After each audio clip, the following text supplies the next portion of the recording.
Isang hapunan ng pasasalamat ang naging huling hantungan ng aking tiwala.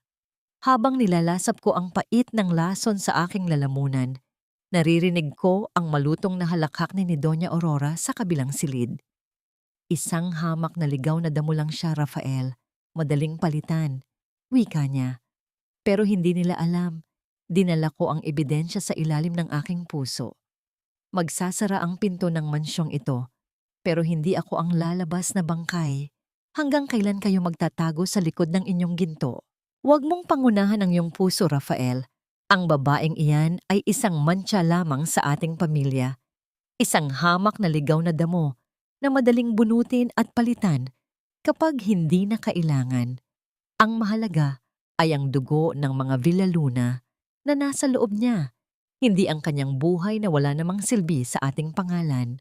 Ang mga salitang iyon, binitiwan ng may kasamang lamig na tila yelo, ay tumagos sa manipis na dingding ng silid-aklatan.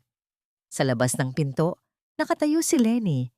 Hawak ang isang tray ng mainit na merienda na kanina pa niya pinagtiyaga ang ihanda.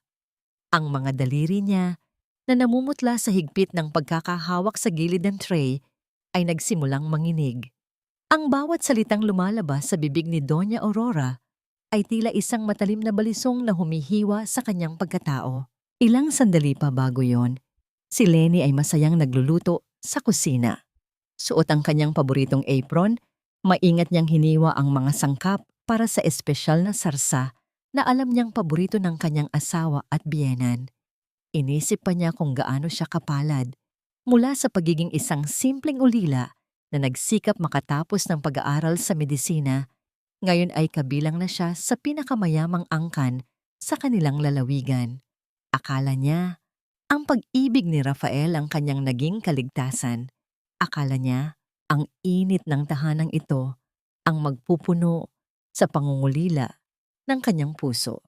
Ngunit ang sarsang kumukulo sa kalan na binalak niyang maging simbolo ng kanyang pasasalamat ay tila naging abo sa kanyang panlasa. Ang tray na kanina ay magaan sa kanyang mga bisig ay biglang naging kasing bigat ng isang malaking bato. Isang piraso ng tinapay, ang dahan-dahang gumulong mula sa platito at nahulog sa sahig. Ngunit hindi na nagawa ni Lenny na yumuko para kunin ito.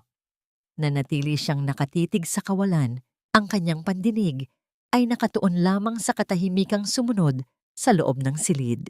Inaasahan niyang magsalita si Rafael.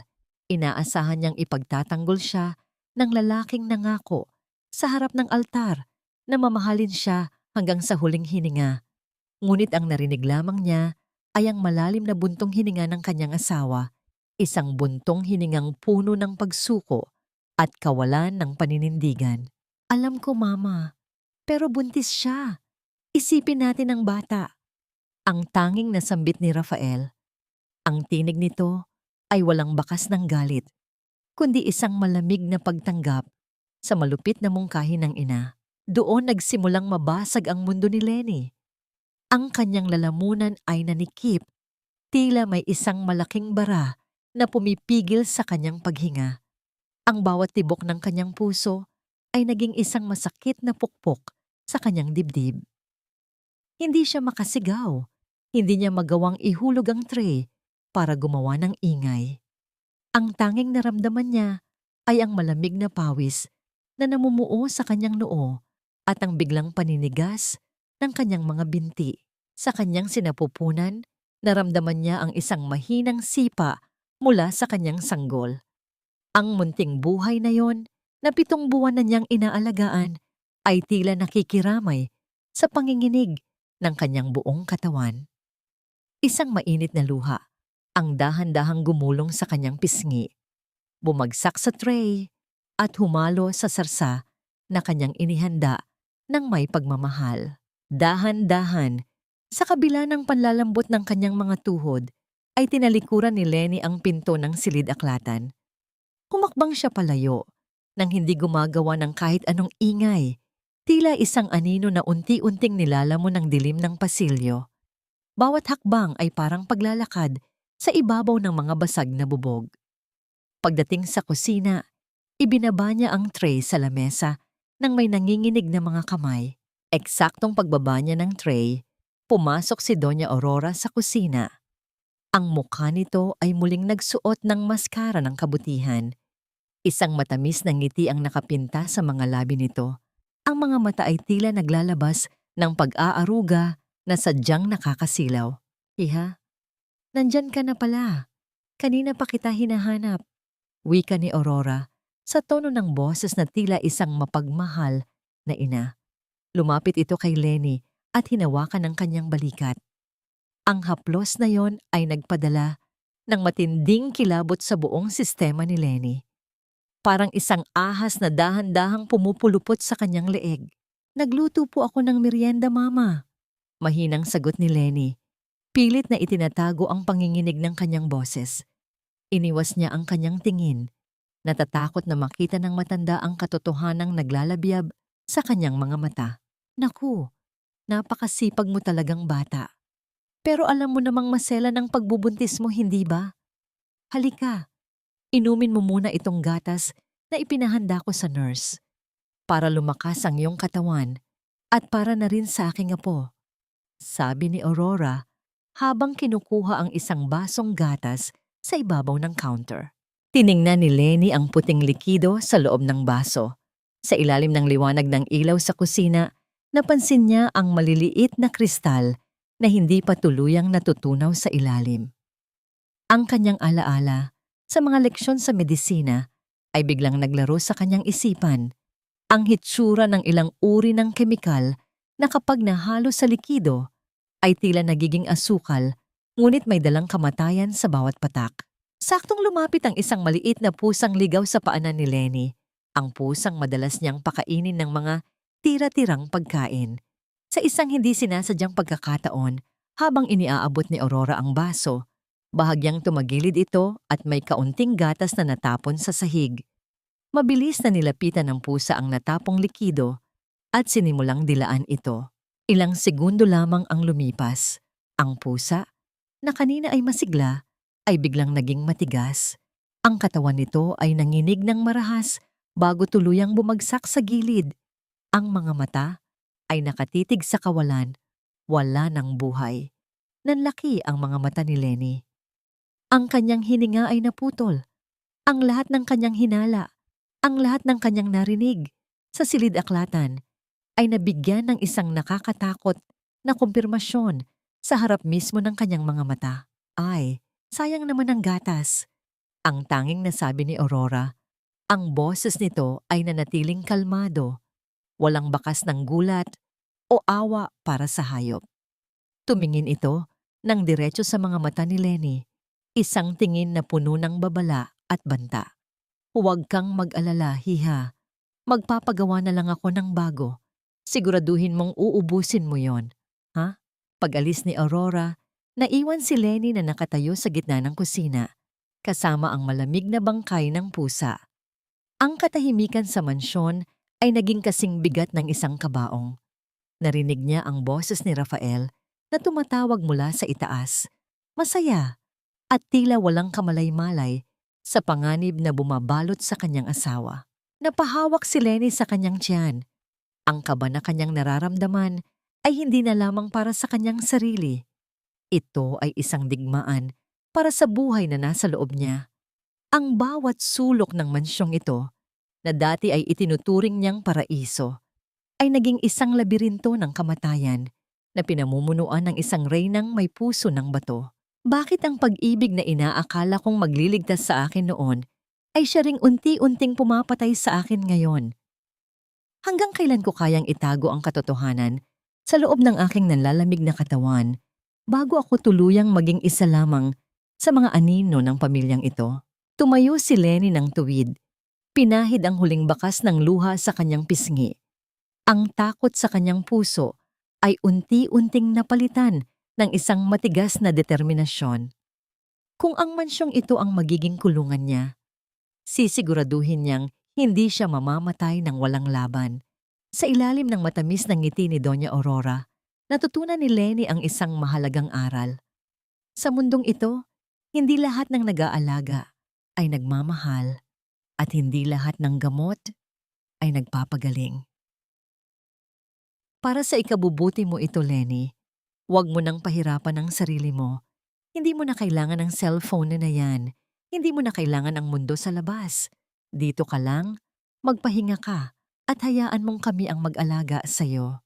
Ang bawat salitang binitiwan ni Rafael ay tila isang mabigat na kadena na pumupulupot sa mga kamay ni Lenny. Nakatayo ang kanyang asawa sa harap ng kama. Hawak ang kanyang huling ugnayan sa labas ng mansyon, ang kanyang cellphone. Sa likod ni Rafael, nakatayo si Doña Aurora. Ang mga kamay ay maingat na nakapatong sa balikat ng kanyang anak. Tila isang anghel na nagbabantay. Ngunit para kay Lenny, ang mga daliring iyon ay tila mga galamay ng isang mapanganib na nilalang. Sinubukan ni Lenny na abutin ang kamay ni Rafael. Ang kanyang mga daliri ay bahagyang nangangatog. Rafael, please. Ibalik mo sa akin yan. Kukuha lang ako ng appointment sa doktor ko.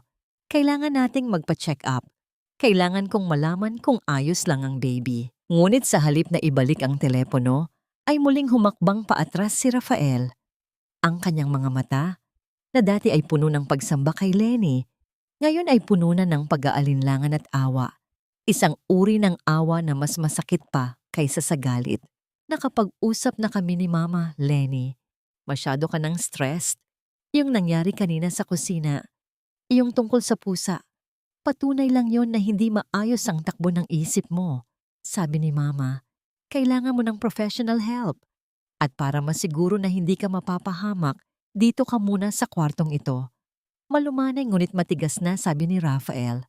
Kasunod ng mga salitang iyon ay ang tunog ng pagpihit ng susi sa labas ng pinto. Ang tunog na yon ay hindi lamang nagmula sa bakal. Ito ay ang tunog ng tuluyang pagkawasak ng tiwala ni Lenny sa lalaking pinangakuan niyang makakasama habang buhay. Napaupo siya sa gilid ng kama. Ang kanyang mga balikat ay dahan-dahang bumagsak. Ang marangyang silid na ito na may mga kurtinang gawa sa mamahaling seda at kama na kasing lambot ng ulap ay biglang naging isang gintong kulungan. Ang bawat palamuti ay tila nanunuya sa kanya. Ipinapaalala na kahit gaano pa kakinang ang paligid, isa pa rin siyang bilanggo. Ang hangin sa loob ng kwarto ay tila naging manipis. Nararamdaman ni Lenny ang bawat tibok ng kanyang puso, mabilis at hindi regular. Ang kanyang mga mata ay nanunuyo, ngunit walang luhang lumalabas. Ito ang uri ng sakit na hindi na kayang idaan sa pag-iyak. Ang sakit ng pagiging estranghero sa sarili mong tahanan. Ilang sandali pa, muling bumukas ang pinto. Pumasok si Doña Aurora. Kasunod ang isang babaeng nakasuot ng puting uniforme. Ang babae ay may seryosong mukha.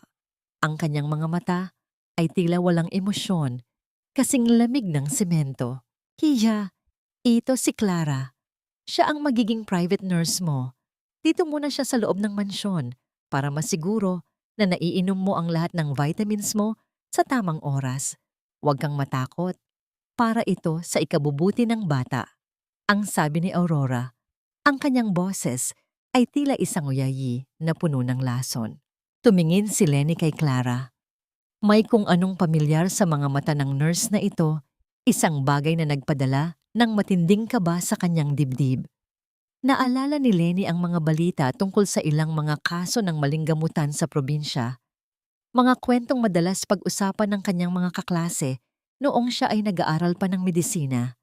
Ngunit bago pa niya maproseso ang lahat, ay lumapit na si Clara sa kanya. Hawak ang isang maliit na tray na may lamang bote ng mga tableta at isang basong tubig. Time for your supplements, Mrs. Villaluna, maikling sabi ni Clara. Ang kanyang boses ay walang tono, tila isang makina na sumusunod lamang sa utos. Tiningnan ni Lenny ang mga tableta. Sa ilalim ng kanyang kaalaman sa medisina, alam niyang ang kulay at hugis ng mga gamot na yon ay hindi tugma sa karaniwang prenatal vitamins. Ito ay mga sedative, mga gamot na pampakalma na maaaring makasama sa pag-unlad ng kanyang sanggol. Ayoko. Hindi ko kailangan yan. Pagmamatigas ni Lenny, pilit na itinatago ang takot sa kanyang tinig. Ngunit mabilis na humakbang si Aurora patungo sa kanya. Hinawakan ang kanyang panga. nang may puwersa na hindi halata sa panlabas na anyo. Lenny, huwag kang maging matigas ang ulo. Ang stress mo ang papatay sa anak mo. Inumin mo ito? O kailangan pa nating tawagin si Rafael para makita niya kung gaano kaka-irresponsableng ina? Ang pagbanggit sa pangalan ni Rafael ay tila isang sampal kay Lenny. Alam niyang sa bawat pagtanggi niya ay lalong maniniwala si Rafael na siya ay nawawala na sa sariling katinuan. Sa gitna ng takot at panginginig ay dahan-dahan niyang kinuha ang mga tableta. Ngunit sa halip na lunukin, ay mabilis niyang itinago ang mga ito sa ilalim ng kanyang dila. Isang lumang teknik na natutunan niya sa ospital. Uminom siya ng tubig at nagkunwaring lumunok. Nang makitang tila sumunod na siya, ay lumabas na rin ang dalawa. Muling inilak ang pinto. Nang masiguro niyang wala na sila, mabilis na iniluwa ni Lenny ang mga gamot sa isang pirasong tissue at itinago ito sa ilalim ng kanyang kutsyon. Naglakad siya patungo sa kanyang bookshelf, ang tanging bahagi ng kwartong ito na talagang pagmamay-ari niya. Doon, sa likod ng mga makakapal na nobela, ay nakatago ang kanyang lumang medikal na aklat, ang kanyang Pharmacology and Toxicology Handbook. Ito na lamang ang tanging sandata niya. Ang bawat pahina ng aklat na yon ay tila nagbibigay sa kanya ng lakas. Paalala na siya ay hindi lamang isang biktima, kundi isang babaeng may talino at kakayahan. Sa bawat gabi na siya ay nakakulong, lihim niyang binabasa ang mga pahina, sinusuri ang bawat sintomas na kanyang nararamdaman at ang bawat gamot na sinusubukang ipakain sa kanya. Isang gabi, habang kunwaring natutulog si Lenny, narinig niya ang mahinang pagbukas ng pinto. Akala niya ay si Rafael, ngunit ang amoy ng matapang na pabango ni Aurora ang bumalot sa silid. Naramdaman ni Lenny ang pag-upo ng matanda sa gilid ng kanyang kama. Ang kamay ni Aurora ay dahan-dahang humaplos sa kanyang buhok, isang haplos na tila isang gagamba na naglalakad sa kanyang balat. Napakaganda mo talagang bata, Lenny. Sayang naman kung hindi ka mapapakinabangan. Pero huwag kang mag-alala. Kapag lumabas na ang bata, hindi mo na kailangang magdusa pa ng matagal. Magiging maayos ang lahat para sa amin ni Rafael. Bulong ni Aurora sa kadiliman. Ang bawat salitang yon ay tila isang hula ng kamatayan. Nang umalis si Aurora, ay mabilis na bumangon si Lenny. Ang kanyang buong katawan ay basang-basa ng malamig na pawis. Alam niyang wala na siyang oras. Ang kanyang pagtulog ay hindi naligtas at ang bawat araw na lumilipas ay mas lalong naglalapit sa kanya sa bingit ng panganib. Kinaumagahan, pumasok si Clara na may dalang tray. Ngunit sa pagkakataong ito, hindi lamang tableta ang dala niya. Sa gitna ng tray ay may isang siringha na may lamang malinaw na likido. Ang karayom nito ay kumikislap sa ilalim ng liwanag ng araw, tila isang pangil na nakahandang tumusok sa kanyang laman. Ito ay para sa iron deficiency mo, Mrs. Villaluna. Utos ni Doña Aurora. Sabi ni Clara habang inihahanda ang cotton ball na may alcohol. Napatingin si Lenny sa siringha pagkatapos ay sa pinto na nananatiling sarado. Ang kanyang puso ay tumitibok ng kasing bilis ng isang tambol. Alam niyang kapag pumasok ang likidong yon sa kanyang dugo, ay maaaring iyon na ang huling sandali na magiging gising ang kanyang diwa. Bakit ang bawat tulong na ibinibigay nila ay tila isang hakbang patungo sa aking libingan? Sino ang nurse na ito na tila walang kaluluwa at hanggang kailan ko kayang ipaglaban ang munting buhay sa loob ko bago ako tuluyang lamunin ng dilim ng mansyong ito? Tiningnan ni Lenny si Clara nang diretso sa mga mata. Ang kanyang kamay ay mahigpit na nakakapit sa kanyang tiyan. Ang laban ay hindi na lamang sa pagitan ng katotohanan at kasinungalingan. Ito ay laban para sa bawat hininga. Ang katahimikan sa loob ng mansyong ito ay hindi kapayapaan, kundi isang dambuhalang kumunoy na dahan-dahang lumalamon sa aking pag-asa. Bawat segundong lumilipas ay tila isang patak ng asido sa aking balat. Nagpapaalala na ako ay mag-isa sa gitna ng mga lobong nagpapanggap na tupa. Nakatitig si Lenny sa dulo ng karayom na hawak ni Clara. Ang malinaw na likido sa loob ng siringa ay tila isang nakatagong banta, isang hatol na hindi niya alam kung paano tatakasan. Ngunit bago pa man madampi ang malamig na bulak sa kanyang braso, isang malakas na tunog ng pagbagsak ng plorera ang narinig sa labas ng pasilyo. Dahil sa gulat ay napalingon si Clara sa pinto. Sinamantala ni Lenny ang pagkakataon. Ang sikmura ko. Clara, parang masusuka ako. Pagdadahilan niya, sabay hawak sa kanyang tiyan at pag-arte na tila hihimatayin, bakas ang inis sa mukha ng nurse. Sandali lang, kukuha ako ng baso ng tubig sa baba. Naiiritang sabi nito bago mabilis na lumabas, dala ang siringha na tila natatakot na maiwan ito kay Lenny. Sa sandaling sumara ang pinto, isang pamilyar na anino ang pumasok mula sa kabilang bahagi ng silid. Ang maliit na pinto para sa mga katulong na nag-uugnunay sa laundry area. Si Nanay Rosa yon, ang matanang tagapaglaba na ilang dekada na sa pamilya Villaluna. Ang kanyang mukha ay puno ng mga kulubot na tila mga guhit ng isang malungkot na mapa. At ang kanyang mga mata ay laging nakayuko, tila may pasan-pasan na mabigat na lihim. Hindi nakapagsasalita si Nanay Rosa dahil sa isang aksidenteng nangyari sa kanyang lalamunan. Maraming taon na ang nakalilipas, ngunit sa pagkakataong ito, ang kanyang katahimikan ay nagsusumigaw ng babala. Mabilis siyang lumapit kay Lenny, ang kanyang mga kamay na magaspang dahil sa ilang taong paglalaba ay nanginginig habang hinahawakan ng kamay ng nakababatang babae. May idiniin si Nanay Rosa sa palad ni Lenny, isang maliit at lukot na piraso ng lumang papel. Nang buksan ito ni Lenny, halos tumigil ang kanyang puso. May mga tuyong mantsa ng dugo sa gilid ng papel at sa gitna nito, may nakasulat na isang taon. 1984. Tumingin si Lenny kay Nanay Rosa. Ang kanyang mga mata ay puno ng katanungan. Ngunit bago pa man siya makasagot, narinig nila ang papalapit na mga hakbang ni Clara. Mabilis na tumalikod ang matanda at nagkunwaring nagpupunas ng mga muebles. Ang kanyang mga galaw ay tila isang sanay na aktor sa gitna ng isang mapanganib na dulak. "Heto na ang tubig mo," bungad ni Clara habang matalim ang tingin kay Nanay Rosa. "Lumabas ka na, Rosa. Tapos na ang oras ng paglilinis dito." Walang imik na lumabas ang matanda. Ngunit bago siya tuluyang maglaho sa dilim ng pasilyo, naramdaman ni Lenny ang mabilis at mahigpit na pagpisil ni Nanay Rosa sa kanyang palad. Isang haplos na tila isang pangako. Isang ugnayan ng dalawang kaluluwang kapwa nakakulong sa lupit ng mga Villaluna. Nang maiwan silang muli, napilitan si Lenny na humiga.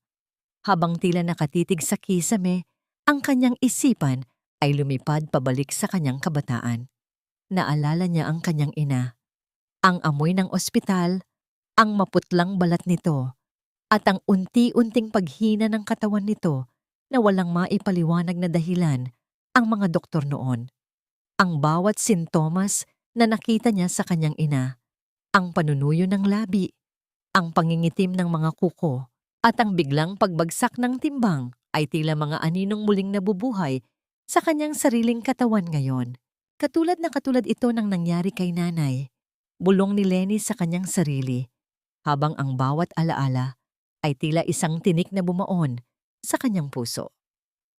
Ang pait ng nakaraan ay humalo sa takot ng kasalukuyan na lumikha ng isang matinding determinasyon na hindi niya hahayaang matapos ang kanyang kwento sa paraang katulad ng sa kanyang ina. Ilang oras ang lumipas nang masiguro ni Lenny na abala si Clara sa pakikipag-usap sa ibang mga katulong sa ibaba. Dahan-dahan siyang tumayo at lumapit sa pinto. Bahagyang nakabukas ito, sapat para marinig niya ang mga bulong mula sa silid ni Doña Aurora na nasa kabilang dulo ng pasilyo. "Siguraduhin mong hindi na siya aabot sa panganganak, Clara. Masyado na siyang maraming alam. Ang batang yun lang ang kailangan natin para sa legacy ng pamilya. hindi ang isang babaeng galing sa lansangan. Ang boses ni Aurora ay tila isang malamig na hangin na nagdadala ng amoy ng kamatayan. Pero ang asawa niya, Doña Aurora. Paano si Rafael? Tanong ni Clara, na bakas ang bahagyang pag-aalinlangan. Si Rafael ay anak ko. Alam ko kung paano siya pasunurin. Kapag wala na ang babaeng yan, madali na nating maipaliliwanag na namatay siya sa komplikasyon sa panganganak. Isang trahedya na lahat ay paniniwalaan. Tugon ni Aurora, kasunod ang isang mahina at nakapaninindig balahibong tawa. Napaatras si Lenny. Ang kanyang likod ay sumandal sa malamig na pader ng pasilyo. Ang kanyang mga kamay ay automatikong yumakap sa kanyang malaking tiyan. Ang bawat salitang narinig niya ay tila isang hatol na bitay na nakasabit na sa kanyang leeg. Ang mansyong ito, na dati niyang inaakalang magiging kanlungan ng kanyang pangarap, ay isa palang marangyang katayan kung saan ang mga biktima ay pinapatay ng may kasamang ngiti. Anong lihim ang itinatago ng taong 1,000, 984 sa duguan at lukot na papel na ibinigay ni Nanay Rosa? Hanggang kailan ko kayang magpanggap na wala akong naririnig habang ang sarili kong asawa ay unti-unti nang nagiging bahagi ng planong uubos sa aking hininga? Sa gitna ng kadiliman ng kanyang silid, tiningnan ni Lenny ang papel sa kanyang kamay. Ang mantsa ng dugo rito ay tuyo na. Ngunit para sa kanya, tila sariwa pa rin itong sumisigaw ng katarungan. Ang takot na kanina ay nagpaparalisa sa kanya ay dahan-dahang nagbabago. Ito ay naging isang malamig at matalim na galit. Isang galit ng isang ina na handang gawin ang lahat, kahit ang makipagtuo sa kamatayan, para sa kaligtasan ng kanyang anak. Bumalik si Lenny sa kanyang higaan. Ang kanyang mga mata ay nanatiling dilat sa gitna ng gabi. Alam niyang nagsisimula na ang tunay na laban. At sa pagkakataong ito, hindi lang siya ang nakataya. Ang bawat tibok ng puso ng sanggol sa kanyang sinapupunan ay isang paalala na wala siyang karapatang sumuko. Akala mo ba, Lenny, sapat na ang pagdadalang tao mo para manatili ka sa mundong ito? Ang mga reyna ay pinalalitan kapag wala na silang silbi, at ang mga tulad mong galing sa putik ay madaling ibalik sa pinagmulan. Ang bawat salitang lumabas sa bibig ni Sofia ay tila isang dila ng apoy na humihiwa sa natitirang tiwala ni Lenny. Nakatayo si Sofia sa gitna ng sala, suot ang isang mamahaling pulang bestido na hapit sa kanyang magandang katawan. Malayo sa maputla at malaking tiyan ni Lenny, na balot ng maluwag na duster. Si Sofia ang dating kasintahan ni Rafael, ang babaeng ayon kay Doña Aurora ay karapat-dapat sa apelyidong Villaluna, mayaman, edukada at galing sa mataas na lipunan. Kakarating pa lamang ni Sofia sa mansyon bilang bisita ni Doña Aurora. Ang bawat tunog ng kanyang matutulis na takong sa makintab na sahig ay tila mga saksak sa katahimikan ng mansyon. Lumapit siya kay Lenny. Ang amoy ng kanyang matapang na pabango ay tila sumasakal sa hininga ng buntis na babae. "You look so stressed, Lenny. Siguro dahil alam mong kahit anong gawin mo, hindi ka kailanman magiging kapantay namin." Muling uyam ni Sofia habang tinitingnan mula ulo hanggang paa ang nanghihinang asawa ni Rafael. "Poor you." Isang hamak na katulong na binihisan lamang ng ginto. Hindi nakasagot si Lenny. Ang kanyang mga kamay ay mahigpit na nakakapit sa gilid ng mesa. Gusto niyang sumigaw. Gusto niyang ipaalala sa babaeng ito na siya ang legal na asawa. Ngunit ang panunuyo ng kanyang lalamunan at ang panginginig ng kanyang mga tuhod ay tila nagkakanulo sa kanya. Sa bawat pang-iinsulto ni Sofia, nararamdaman ni Lenny ang unti-unting pagbura sa kanyang pagkatao sa loob ng mansyong yon. Mas masakit pa rito nang makita niyang bumaba ng hagdan si Rafael. Inaasahan ni Lenny na lalapitan siya nito. Nayayakapin siya at sasabihing, "Huwag kang makinig sa kanya." Ngunit sa halip na gawin iyon, isang matamis na ngiti ang ibinigay ni Rafael kay Sofia. "Sofia, mabuti at nakarating ka. Kanina ka pa hinihintay ni Mama sa garden." Bati ni Rafael. Ang tono ng kanyang boses ay puno ng sigla. Isang sigla na matagal nang hindi naririnig ni Lenny mula nang ikulong siya sa mansyon. I missed you, Rafael. Sagot ni Sofia sabay kapit sa braso ng lalaki. Tumingin siya nang may panunuya kay Lenny bago muling bumaling kay Rafael. Masyado yatang seryoso ang asawa mo. Baka naman nakakaabala ako sa pagpapahinga niya. Huwag mo na siyang intindihin. Masama lang ang pakiramdam niya dahil sa baby. Kaswal na sagot ni Rafael. Hindi man lang niya tiningnan si Lenny ng diretso sa mga mata. Para siyang isang anino na hindi na mahalaga sa paningin ng kanyang sariling asawa. Pumunta sila sa garden. Iniwan si Lenny na nakatayo sa gitna ng sala, mag-isa at wasak. Ang bawat hakbang ni na Rafael at Sofia palayo ay tila mga yabag na dumudurog sa kanyang puso. Pakiramdam ni Lenny ay isa lamang siyang kagamitan na tapos ng gamitin at ngayon ay itinatabi na para sa bago at mas makintab na kapalit. Umakyat si Lenny sa kanyang silid nang may mabigat na hakbang. Huminto siya sa harap ng salamin. Tiningnan niya ang kanyang sarili, ang kanyang mga mata na namumula sa puyat at iyak, ang kanyang buhok na tila wala ng ningning, at ang kanyang mukha na tila nawala na ng kulay ng buhay. Ngunit sa gitna ng kanyang pighati, isang alaala ang muling naglaro sa kanyang isipan. Ang mukha ng kanyang ina na lumalaban hanggang sa huli. Dahan-dahan, kinuha ni Lenny ang isang suklay. Maingat niyang inayos ang kanyang buhok, tila bawat hagod ay isang pagpupunas sa kanyang mga luha. Pinahid niya ang kanyang mga pisngi at itinuwid ang kanyang likod. Hindi siya pwedeng magmukhang talo. Hindi siya pwedeng magpakita ng kahinaan sa harap ng mga taong gustong kumuha ng lahat mula sa kanya. Hindi niyo ako mabubura. Hindi hanggang may buhay sa loob ko. Bulong niya sa kanyang refleksyon sa salamin. Isang sandali ng tahimik na pagpapasya na sa kabila ng lahat ng pangiinsulto at pagtataksil, mananatili siyang matatag. Muli siyang lumapit sa bintana na nakaharap sa garden. Mula sa itaas, nakita niya si Doña Aurora na nakaupo sa tabi ni na Rafael at Sofia. Masayang nagtatawanan ang tatlo habang umiinom ng tsa. Si Aurora ay tila isang reyna na nagmamasid sa kanyang bagong set ng mga tauhan, habang si Sofia naman ay tila unti-unti nang kinukuha ang pwesto na dapat ay kay Lenny. Ngunit may isang bagay na nakakuha ng atensyon ni Lenny. Nakita niyang may iniabot na maliit na pakete si Sofia kay Doña Aurora sa ilalim ng lamesa. Ang bawat kilos nila ay tila pinag-isipan, puno ng misteryo. May kinalaman ba si Sofia sa mga balak ni Aurora? O baka naman si Sofia ang tunay na pinagmumulan ng lason na unti-unting pumapatay sa kanya? Habang pinagmamasdan niya ang eksena, biglang tumayo si Sofia at niyakap ng mahigpit si Rafael. Hindi lumaban si Rafael.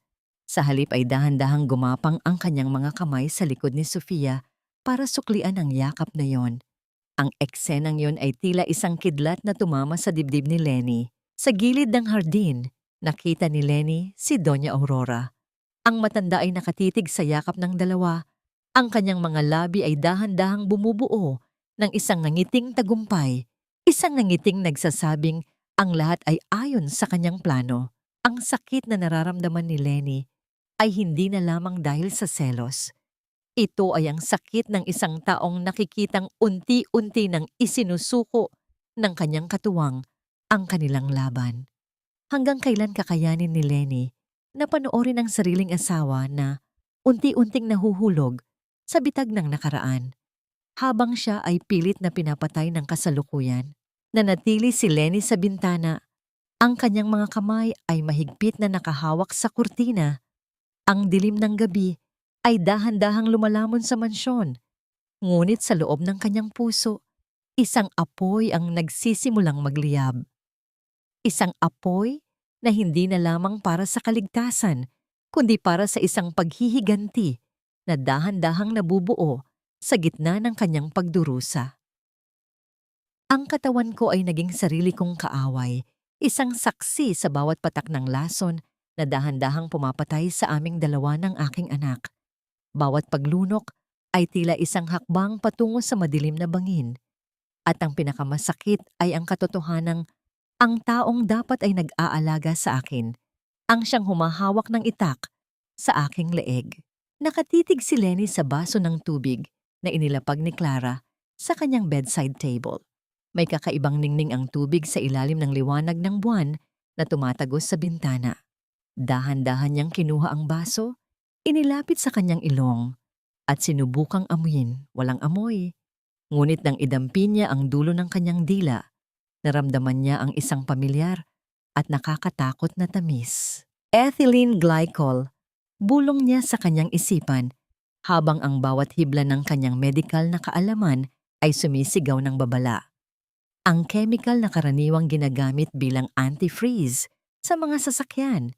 Walang kulay, walang amoy, ngunit may matamis na lasa na kayang linlangin ng sinuman. Alam ni Lenny na kapag naipasok ito sa katawan, unti-unti nitong sisirain ang kanyang mga bato. Lilikha ng mga kristal na dahan-dahang dudurog sa kanyang sistema mula sa loob. Isang matinding kirot ang biglang gumuhit sa kanyang ibabang bahagi ng likod. Napahawak si Lenny sa kanyang balakang. Ang kanyang mga daliri ay bumaon sa kanyang laman sa tindi ng sakit. Nararamdaman na niya ang epekto. Ang kanyang pag-ihi ay naging madalang at madilim ang kulay, isang senyales na ang kanyang mga bato ay nahihirapan ng linisin ang kanyang dugo. Huwag kang bibitiw anak, kakayanin natin ito. Bulong niya habang hinahaplos ang kanyang tiyan. Ang sipa ng sanggol ay tila mas mahina na kaysa dati.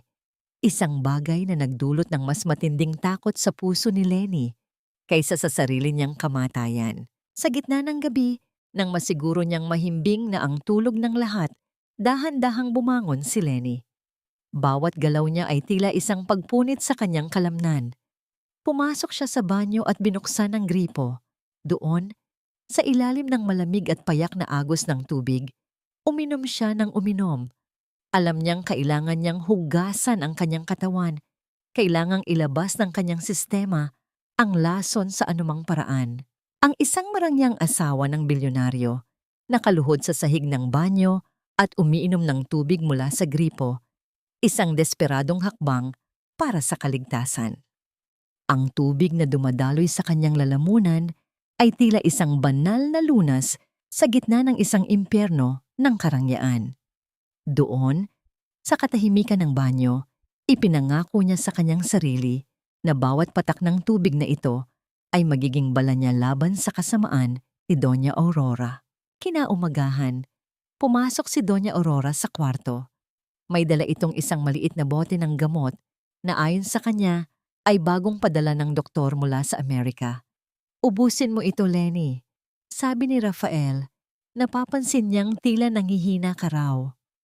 Ayaw nating may mangyaring masama sa bata, hindi ba? Ang tinig ni Aurora ay tila isang pelus na nagtatago ng matatalim na tinik. Inilapag ni Aurora ang bote sa mesa. Sa sandaling tumalikod ang matanda para ayusin ang mga kurtina, mabilis na kinuha ni Lenny ang bote at sinubukang basahin ang label nito. Ngunit ang label ay sadyang tinanggal. Iniwan lamang ang isang puting bote na walang anumang pagkakakilanlan. Dahil sa kanyang pagmamadali, bahagyang tumama ang siko ni Lenny sa baso at ang tunog ng pag-uga nito sa mesa ay umalingaw-ngaw sa buong silid. Mabilis na lumingon si Aurora. Ang kanyang mga mata ay nanliit sa hinala. Ano ang ginagawa mo, Hija? Tanong ni Aurora, habang dahan-dahan itong humahakbang patungo sa kanya. Mabilis na itinago ni Lenny ang bote sa ilalim ng kanyang kumot. Ang kanyang puso ay tumitibok ng kasing bilis ng isang tambol. Wala po, Mama. Medyo nahihilo lang po ako kaya napakapit ako sa mesa. Lumapit si Aurora. Ang kanyang mukha ay ilang pulgada na lamang ang layo sa mukha ni Lenny. Nararamdaman ni Lenny ang amoy ng peppermint at ang lamig ng titig ng matanda. Tiningnan ni Aurora ang kama, ang kumot at ang mga nanginginig na kamay ni Lenny. Siguraduhin mo lang, Lenny. Alam mo namang ayaw ko sa mga taong may itinatago sa akin. Ang katapatan ay mahalaga sa pamilyang ito.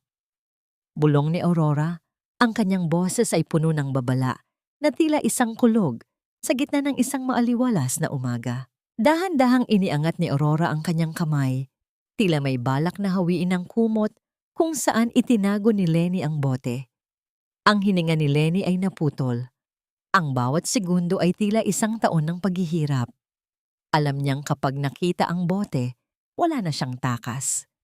Eksaktong sa sandaling iyon, narinig ang tinig ni Rafael mula sa pinto. "Mama!" Narito na si Sofia. Handa na ang agahan sa baba. Huminto ang kamay ni Aurora. Muli itong ngumiti. Ang kanyang maskara ng kabutihan ay muling bumalik. "O sige, susunod na ako. Inumin mo ang gamot mo, Lenny.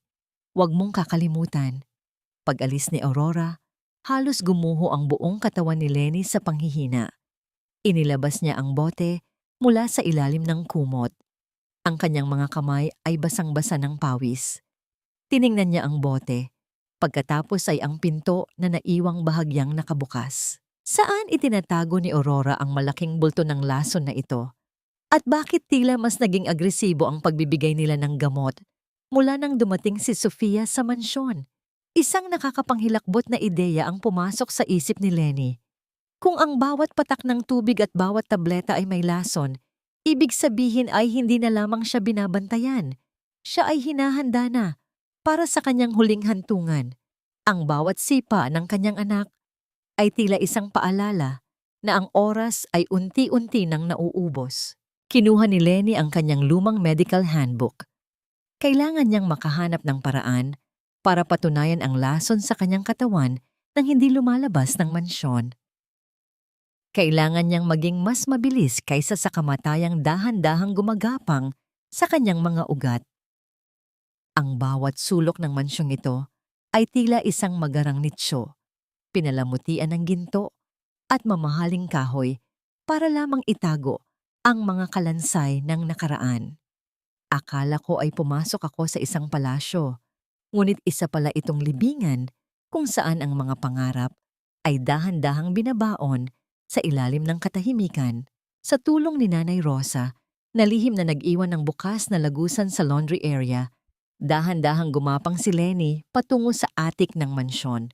Bawat baitang ng hagdan ay tila isang pagsubok sa kanyang nanghihinang katawan.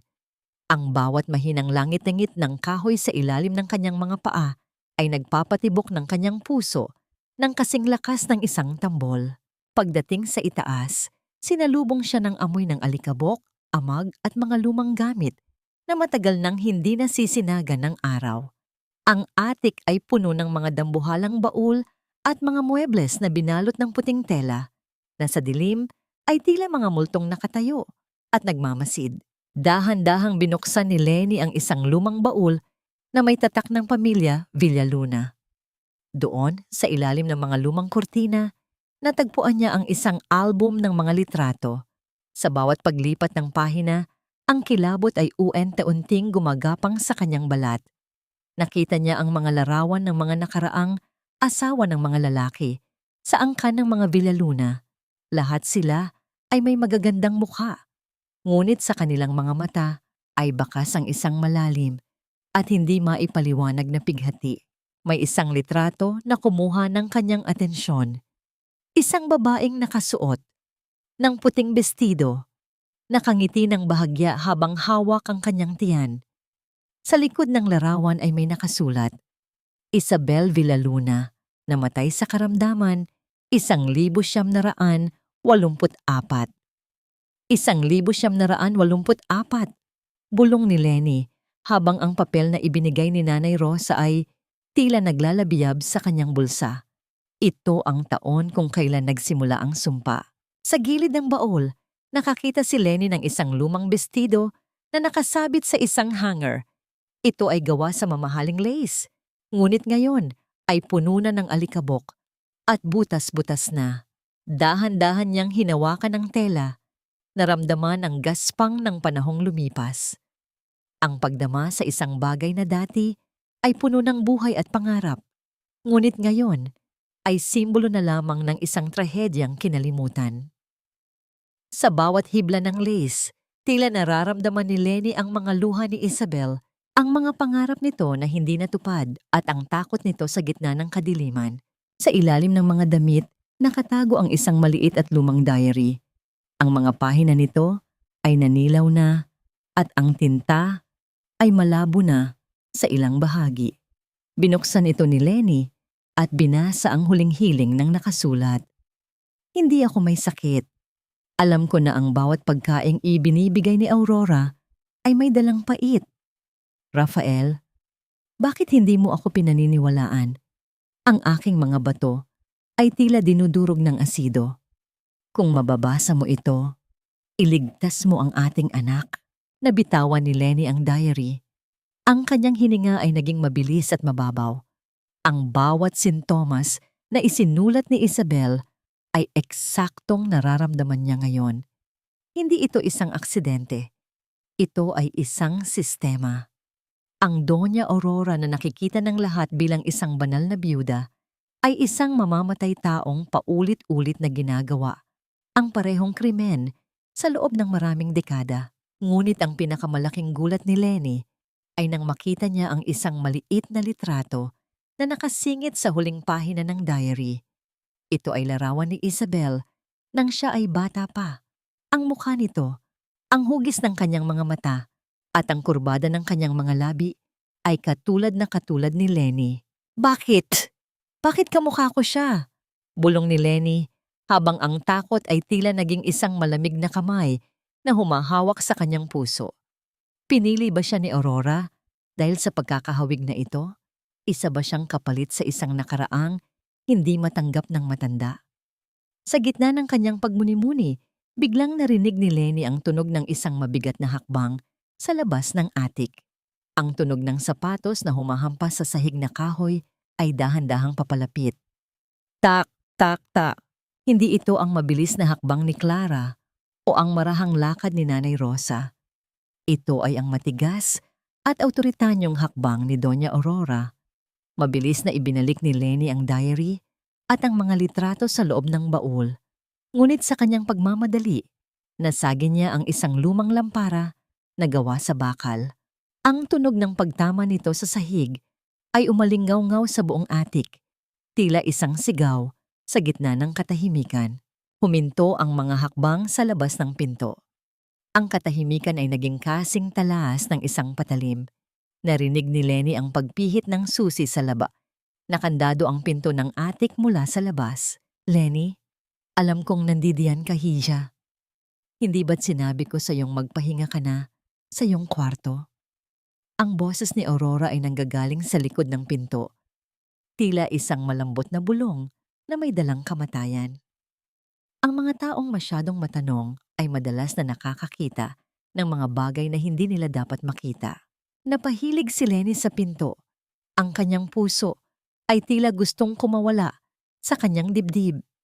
Ang kadiliman ng atik ay tila dahan-dahang sumisikip sa kanya. Ang mga multo ng mga nakaraang asawa ay tila nakapalibot sa kanya, naghihintay kung siya ba ang susunod na magiging bahagi ng kanilang madilim na kasaysayan. Ano ang tunay na ugnayan ni Lenny kay Isabel? At paano siya makakalabas sa nakakandado at madilim na atik na ito bago pa man siya tuluyang maabutan ng galit ni Doña Aurora? Ang bawat sipa ng kanyang anak sa kanyang sinapupunan ay tila isang paalala na hindi siya pwedeng mamatay sa loob ng libingang ito. Kailangan niyang lumaban, hindi lamang para sa kanyang sarili, kundi para sa katarungan ng mga babaeng nauna sa kanya. Ang isang ina ay dapat na bukal ng buhay, ngunit sa mansyong ito, ang ina ang siyang naghuhukay ng libingan para sa mga taong pilit niyang minamahal. Akala ko ang Diyos ang sentro ng tahanang ito dahil sa dami ng mga imahe ng santo, ngunit sa bawat dasal na binibigkas ni Doña Aurora, tila mas lalong dumidilim ang kalangitan. Nakaluhod si Lenny sa likod ng nakasara at nakandado na pinto ng atik. Ang kanyang mga kuko ay bumaon sa lumang kahoy. Naririnig niya ang marahang pag-alis ng mga hakbang ni Aurora. Ang tunog ng bawat yabag sa pasilyo ay tila isang hatol na wala ng bawian. Sa loob ng madilim na silid, Ang tanging liwanag ay nagmumula sa maliliit na siwang ng bubong, kung saan ang mga alikabok ay sumasayaw sa hangin na tila mga kaluluwang walang kapayapaan. Ilang oras ang lumipas bago muling bumukas ang pinto. Ngunit hindi si Aurora ang bumungad sa kanya, kundi si Rafael, kasama ang dalawang katulong na lalaki. Ang mukha ni Rafael ay puno ng galit na hinaluan ng matinding pag-aalala. "Ano ang ginagawa mo rito, Lenny?" sabi ni Mama. Nakita ka raw niyang naglalakad mag-isa at pumasok dito habang nagsasalita sa sarili. Ang boses ni Rafael ay puno ng pait. "Lenny, kailangan nating magsimba. Kailangan mong humingi ng tawad sa Diyos sa mga iniisip mo." Hindi na nagawang lumaban ni Lenny nang buhatin siya ng mga lalaki pababa. Binihisan siya ng isang mamahaling bestidong kulay asul, isang kulay na tila sumisimbolo sa kanyang unti-unting panlalamig. Inayusan siya ni Clara, nilagyan ng kolorete ang kanyang maputlang pisngi para itago ang bakas ng lason at puyat. Nang matapos, tiningnan niya ang kanyang sarili sa salamin. Ang babaeng nasa harap niya ay hindi na ang masayahing Lenny. Ito ay isang pinnalamutiang bangkay na handang iharap sa publiko. Dinala siya sa simbahan ng bayan para sa linggo ng pagkabuhay. Ang buong bayan ay naroon. Ang lahat ay nakatingin nang may paghanga sa pamilya Villaluna. Si Doña Aurora ay naglalakad ng may katikasang tila isang reyna. Ang kanyang belo ay maingat na nakatabing sa kanyang mukha. Sa loob ng simbahan, ang amoy ng insenso ay tila sumasakal kay Lenny. At ang bawat kanta ng choir ay tila isang koro ng mga nagdadalamhati. Naupo sila sa unang hanay, ang pwesto ng mga pinakamakapangyarihan. Sa gitna ng misa, lumuhod si Doña Aurora. Nakita ni Lenny ang matanda na pumikit ng mariin. Ang mga labi nito ay mabilis na gumagalaw sa pagbigkas ng mga panalangin. Ang imahe ng Birheng Maria sa altar ay tila nakatitig nang may lungkot kay Lenny. Ang pagdampi ng kanyang tuhod sa malamig na marmol ng simbahan, ramdam ni Lenny ang panginginig ng kanyang buong katawan. Ngunit sa gitna ng kanyang pagdurusa, isang butil ng luha ang pumatak mula sa kanyang mata at dumapos sa kanyang kamay na nakapatong sa altar rail. Ang luhang iyon ay tila isang tahimik na pagsisigaw ng katotohanan sa gitna ng napakaraming balat kayo. Sa sandaling iyon, hindi siya humihingi ng yaman o ginhawa. Ang tanging dasal niya ay ang lakas na mailigtas ang munting buhay na pumipintig sa kanyang sinapupunan. Nang matapos ang misa, lumapit sila sa parokya para magbigay ng donasyon. Nakita ni Lenny ang pagkakataon nang bahagyang lumayo si Rafael para makipag-usap sa isang negosyante. Lumapit si Lenny kay Father Gabriel, ang matandang pari na matagal na niyang kilala. "Padre, kailangan ko po ng tulong," bulong ni Lenny. Ang kanyang boses ay halos hindi marinig. Sinubukan niyang iabot ang isang maliit na papel na nakatago sa kanyang palad. Ngunit bago pa man madampi ang papel sa kamay ng pari, isang mahigpit na kamay ang humawak sa kanyang siko. Si Rafael iyon. Ang kanyang pagkakahawak ay tila bakal na nag-iwan ng marka sa balat ni Lenny. "Pasensya na, Padre. Masyado lang pong emosyonal ang asawa ko dahil sa kanyang kondisyon," mabilis na sabi ni Rafael, habang ang kanyang mga mata ay nagbibigay ng babala kay Lenny. Hinila siya palayo ni Rafael patungo sa naghihintay na sasakyan, ngunit bago sila tuluyang makasakay, lumapit si Doña Aurora kay Lenny. Ang matanda ay nagkunwaring inaayos ang belo ni Lenny, ngunit ang kanyang mukha ay sadyang inilapit sa tenga ng nakababatang babae. Ang amoy ng insenso at kandila sa damit ni Aurora ay humalo sa kanyang nakakapanghilakbot na bulong. "Napakaganda ng sementeryo ng mga Villaluna sa likod ng simbahang ito, Lenny. Doon nakahimlay ang lahat ng mga babaeng hindi nakinig sa akin," bulong ni Aurora. Ang kanyang boses ay tila isang malamig na haplos ng kamatayan. "Huwag mong subukang muli ang ginawa mo kanina. Dito ka rin lilibing, katabi ng mga nauna sa'yo, kung hindi mo ititikom ang iyong bibig." Napatulala si Lenny habang isinasara ni Rafael ang pinto ng kotse. Ang huling nakita niya Bago umandar ang sasakyan ay ang krus sa tuktok ng simbahan na tila unti-unting nilalamon ng madilim na ulap. Ang maskara ng kabanalan ni Aurora ay nananatiling buo sa paningin ng mundo, habang si Lenny ay unti-unti nang ibinabaon sa isang hukay na gawa sa kasinungalingan at ginto. Ano ang nakasulat sa papel na hindi na ibigay ni Lenny sa pari? At hanggang kailan mananatiling bulag si Rafael sa tunay na anyo ng kanyang ina na tila mas masahol pa sa demonyong kanyang kinatatakutan? Ang bawat pintig ng puso ni Lenny ay naging isang orasan na mabilis na tumatakbo.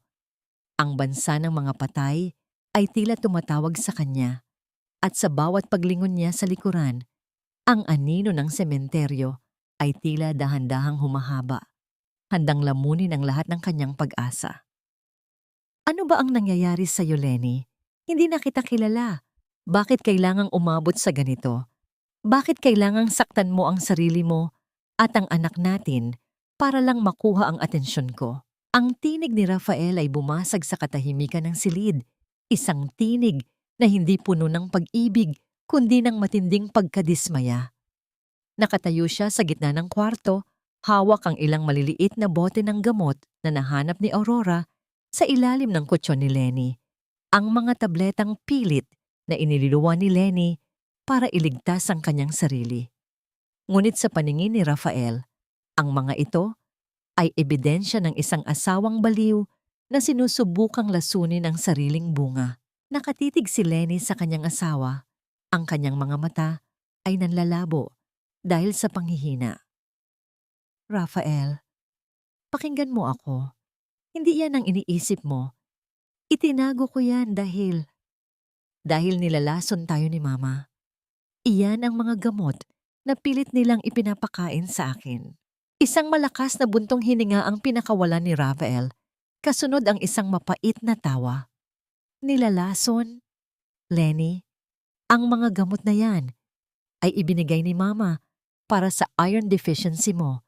Ipinasuri ko pa yan sa doktor natin kanina bago ako pumasok dito. Ang sabi niya, ito ay vitamins. Bakit kailangan mong mag-imbento ng kwento laban sa nanay ko? Sa likod ni Rafael, dahan-dahang lumitaw ang anino ni Doña Aurora. Ang matanda ay nakasuot ng isang itim na silk robe.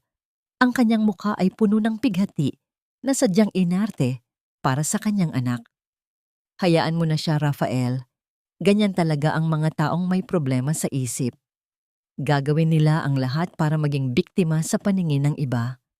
Masakit para sa akin na pagbintangan ng ganyan matapos ang lahat ng sakripisyo ko para sa inyong dalawa. Doon naramdaman ni Lenny ang tuluyang pagguho ng kanyang mundo. Ang bawat salita ni Aurora ay tila isang matalim na karayom na tumutusok sa kanyang natitirang katinuan.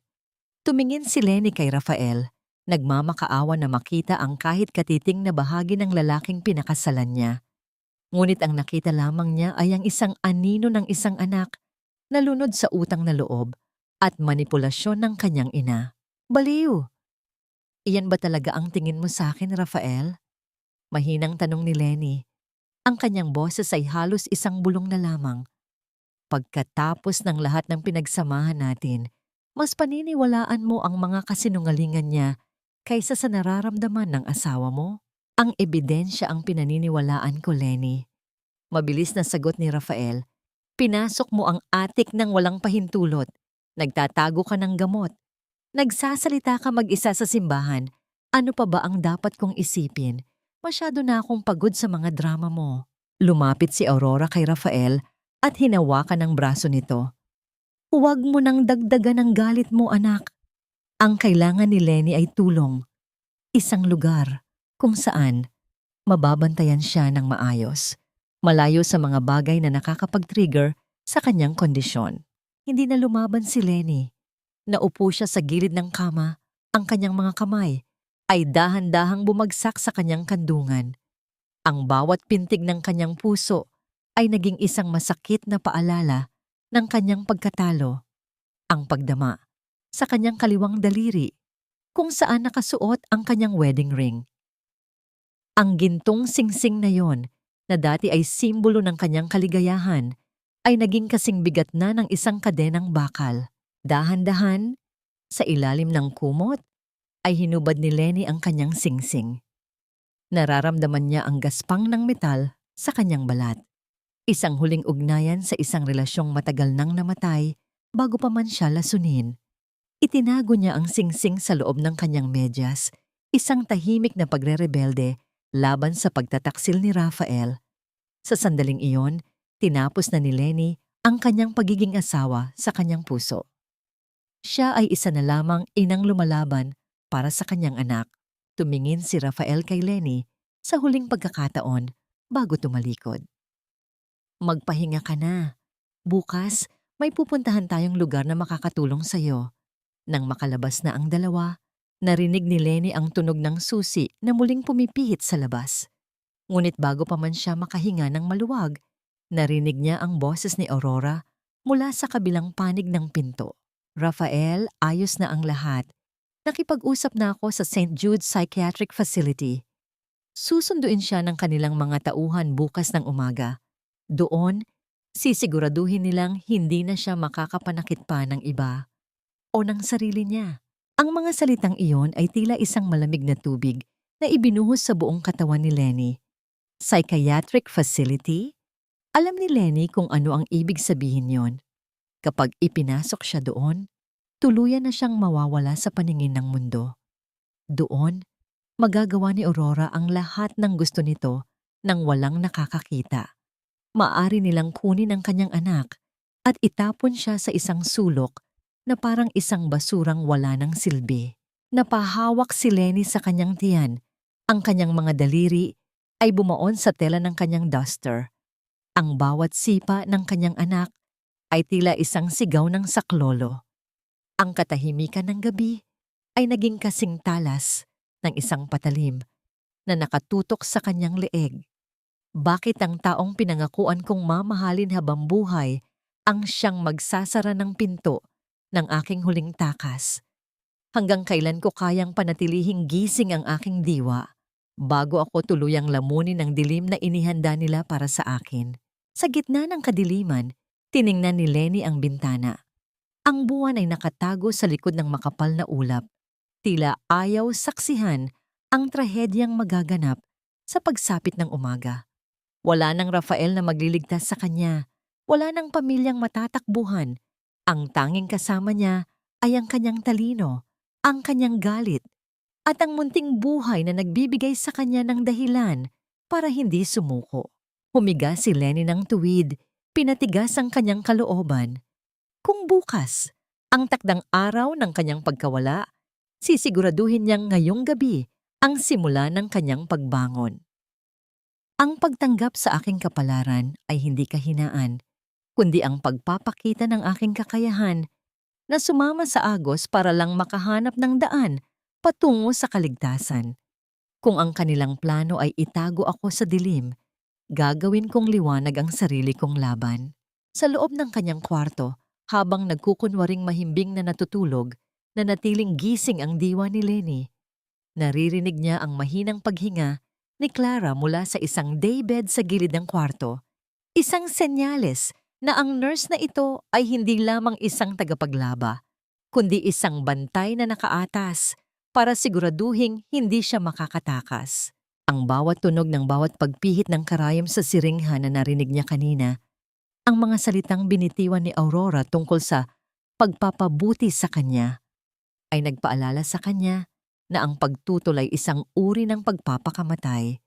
Kaya't nagpasya si Lenny, hindi siya kokontra, hindi siya magpapakita ng anumang paghihinala. Sa halip, gagamitin niya ang kanilang pagmamataas laban sa kanila. Kinaumagahan, habang binubuksan ni Clara ang kurtina, tila nagbibigay ng maliwanag na sinag ang araw. Ngunit para kay Lenny, ito ay isang pagkakataon lamang para magkunwari. Magandang umaga, Clara. Mas maganda na po ang pakiramdam ko ngayon. Malumanay na sabi ni Lenny. Ang kanyang tinig ay bahagyang nanghihina. Sapat para makumbinsi ang nurse na siya ay bumubuti na. Nakita ni Lenny ang bahagyang pagkunot ng noo ni Clara. Isang senyales na tila naguguluhan ito sa biglang pagbabago ng kanyang kilos. Talaga po? Mabuti naman, sagot ng nurse na may pag-aalinlangan sa kanyang tinig. Dito nagsimula ang laro ni Lenny. Sa bawat pagkain na inihahanda ni Aurora para sa kanya, tinatanggap niya ito ng may pagpapasalamat. Sa bawat gamot na ibinibigay ni Clara, inumin niya ito sa harap nila. Ngunit sa sandaling wala na sila, mabilis niya itong iluluwa sa isang tissue at itatago sa ilalim ng kanyang kutsyon gaya ng dati. Ang pinakamalaking hamon ay ang kanyang katawan. Ang lason ay dahan-dahang sumisira sa kanyang mga bato, ngunit sa halip na ipakita ang kanyang paghihina, pilit niyang kinakaya ang sakit. Tuwing may kirot, ito ay kanyang isinasaisip bilang isang babala, isang indikasyon kung gaano pa siya kabilis kailangang kumilos. Sa araw na ito ay nang siya ay napunta sa banyo para umihi. Habang nakikita niya ang madilim at malapot na ihi, hindi niya ito tiningnan bilang isang senyales ng kapahamakan, kundi bilang isang ebidensya. Dahan-dahan niyang kinuhanan ng larawan gamit ang isang maliit na dashcam na itinago niya mula pa noong una niyang nakuha ito sa kusina. Ang mga litrato ng kanyang ihi, kasama ang mga natirang bote ng gamot na kanyang naiipon, ang magiging kanyang mga sandata. Ginamit niya ang mga mahihinang sandali kung kailan nagliligpit si Clara para lihim na ipagpatuloy ang kanyang plano. Sa tulong ni Nanay Rosa, na patuloy na nagiiwan ng mga mensahe sa pamamagitan ng mga senyas at mga nakatagong bagay, nakakakuha si Lenny ng mga impormasyon tungkol sa mga gawain sa loob ng mansyon. Isang araw, habang nagliligpit si Clara ng mga damit ni Lenny, natagpuan nito ang isang maliit na sulat na nakatago sa loob ng bulsa ng isang duster. Ang sulat ay naglalaman ng mga numero na mukhang sequence ng mga numero ng telepono. Mabilis na kinuha ni Clara ang sulat at ibinigay kay Doña Aurora. "Tingnan mo ito, Aurora. Mukhang may kinokontak si Lenny," sabi ni Clara, na bakas ang takot sa kanyang tinig. Tiningnan ni Aurora ang sulat. Sa kanyang pag-aakalang ito ay mga numero ng isang estranghero. Hindi niya alam na ang mga numerong iyon ay hindi numero ng telepono, kundi ang mga code ng kombinasyon para sa mga lumang kombinasyon ng mga baul sa attic na natuklasan ni Lenny sa tulong ng mga senyas ni Nanay Rosa. "Napakaliit na isda.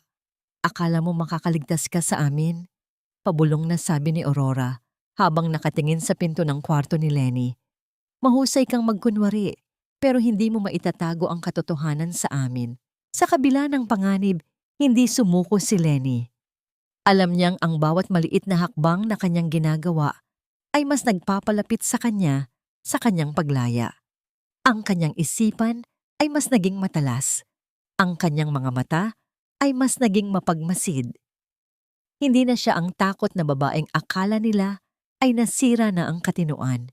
Siya ay isang ina na lumalaban para sa buhay. Sa gabi, habang nakahiga sa kanyang kama at nagkukunwaring tulog, naririnig ni Lenny ang mga yabag ni Sofia sa labas ng kanyang kwarto. Tila nagmamasid ito sa kanya. Tila inaabangan ang kanyang pagbagsak. Ang tila pakikipagsabwatan ni Sofia kay Aurora ay lalong nagpapalala sa kanyang determinasyon. "May kinalaman ka ba talaga dito, Sofia? O isa ka lang ding ginagamit na kasangkapan tulad ko?" Tanong ni Lenny sa kadiliman. Ang kanyang mga salita ay tila mga butil ng pag-asa na kanyang inihahasik para sa hinaharap.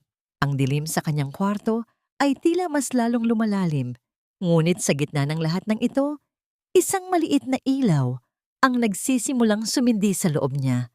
Ang ilaw ng tapang na ipinanganak mula sa matinding pag-ibig at ang pagnanais na ipaglaban ang kanyang anak hanggang sa huling hininga. Ang bawat sakripisyo ay may kalakip na hapdi, ngunit sa gitna ng kadilimang ito, ang pinakamasakit na bahagi ay ang panoorin ng isang inosenteng kaluluwa na magbayad para sa aking mga kasalanan. Ang mansyong ito ay hindi lamang kumukuha ng aking katinuan. Unti-unti na rin nitong pinapatay ang mga taong tanging nagmamahal sa akin ng tunay. Isang malakas na tunog ng pagbagsak ng katawan ang bumasag sa katahimikan ng kusina. Napahinto si Lenny sa kanyang paglalakad patungo sa hapagkainan nang makita niya ang eksena sa harap niya. Si Nanay Rosa ay nakasalampak sa sahig. Ang kanyang buhok ay gulo-gulo. Habang sa harap nito ay nakatayo si Doña Aurora na may hawak na isang basong tubig na ngayon ay wala ng laman dahil isinaboy ito sa mukha ng matanda. Anong akala mo, Rosa? Hindi ko mapapansin ang mga pasimpleng senyas mo sa kanya? Ang boses ni Aurora ay puno ng puot, malayo sa mahinahong tinig na madalas niyang ipinapakita kay Rafael. Ilang dekada ka na sa pamilyang ito, pinakain kita, dinamimitan kita, at ito ang igaganti mo sa akin? Ang pumanig sa isang ligaw na damo, sinubukan ni Nanay Rosa na tumayo. Ngunit mabilis siyang itinulak ni Clara, pabalik sa sahig. Ang matanda ay walang boses para dumaing, kaya ang tanging narinig lamang ay ang mabigat na tunog ng kanyang mga tuhod na tumatama sa malamig na semento. Nakita ni Lenny ang panginginig ng mga kamay ni Rosa. Ang kanyang mga mata ay puno ng takot, ngunit may bahid ng isang hindi matatawarang katapangan. Mama, tama na po. Ano po ang ginagawa niyo kay Nanay Rosa? Sigaw ni Lenny. Pilit na lumalapit kahit na ang kanyang mga binti ay tila nanlalambot sa tindi ng kaba. Mabilis na lumingon si Aurora kay Lenny. Ang kanyang mga mata ay nanlilisik. Huwag kang makialam dito, Lenny. Ang matandang ito ay naging traidor.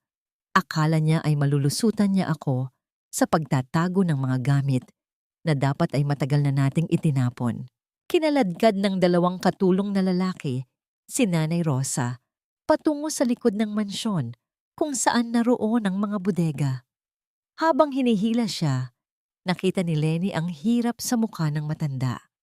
Ngunit sa gitna ng kaguluhan, isang sandali, ang tila huminto ang mundo. Sa pagdaan ni Rosa sa tabi ni Lenny, mabilis nitong idiniit ang kanyang palad sa kamay ng nakababatang babae. Isang malamig na piraso ng metal ang nailipat, isang susi, ang huling sulyap ni Nanay Rosa. Ang matanda ay tumingin ng diretso sa mga mata ni Lenny. Walang salitang lumabas sa kanyang mga labi, ngunit ang kanyang mga mata ay nagsusumamo. Iligtas mo ang iyong sarili, ituloy mo ang laban. Ang katapangang iyon na nagmula sa isang taong walang boses ay naging pinakamalakas na sigaw na naririnig ni Lenny sa kanyang buong buhay. Isang pasasalamat na may kasamang matinding pighati ang bumalot sa kanyang puso. Pag-alis ng mga tauhan ni Aurora kasama si Rosa, naiwang mag-isa si Lenny sa kusina. Ang bawat hakbang niya patungo sa kanyang silid ay puno ng pag-aalinlangan. Alam niyang ito na ang huling pagkakataon na makikita niya si Nanay Rosa. Ang matanda ay isinakripisyo ang kanyang kaligtasan para lamang maibigay ang huling piraso ng puzzle. Nang makapasok sa kwarto at masigurong walang nakakakita, mabilis na hinanap ni Lenny ang drawer na tinutukoy ng susi. Ito ay isang nakatagong bahagi ng isang lumang cabinet sa dulo ng pasilyo, malapit sa kwarto ng yumaong asawa ni Aurora. Sa bawat pagpihit ng susi, naramdaman ni Lenny ang bigat ng kasaysayan. Nang bumukas ang drawer, tumambad sa kanya ang isang makapal na folder. Sa loob nito, natagpuan niya ang tunay na death certificate ni Doña Aurora's husband, ang ama ni Rafael. Ang nakasulat na sanhi ng pagkamatay, acute renal failure due to unknown toxicity. At sa ilalim ng dokumento, ang pirma ng saksi ay hindi nagmula sa isang lisensyadong doktor, kundi kay Clara, ang nurse na ngayon ay nagbabantay sa kanya. Nanlamig ang buong katawan ni Lenny. Ang bawat piraso ng katotohanan ay tila isang malaking alon na tumatama sa kanyang dibdib. Hindi lang siya ang biktima. Ang buong pamilyang ito ay binuo sa ibabaw ng mga bangkay ng mga taong nagmahal kay Aurora. Ang nurse na si Clara ay hindi lang basta bantay. Siya ay kasabwat sa mga krimen ni Aurora simula pa noong una. Diyos ko, si Rafael, hindi niya alam na ang sarili niyang ina ang pumatay sa kanyang ama. Bulong ni Lenny habang ang bawat hibla ng kanyang buhok ay tumatayo sa kilabot. Ang bawat tunog ng hanging humahampas sa bintana ay tila mga bulong ng mga pumanaw na humihingi ng katarungan. Ang hawak niyang papel ay hindi lamang dokumento. Ito ay ang hatol na magpapabagsak sa reyna ng mansyong ito.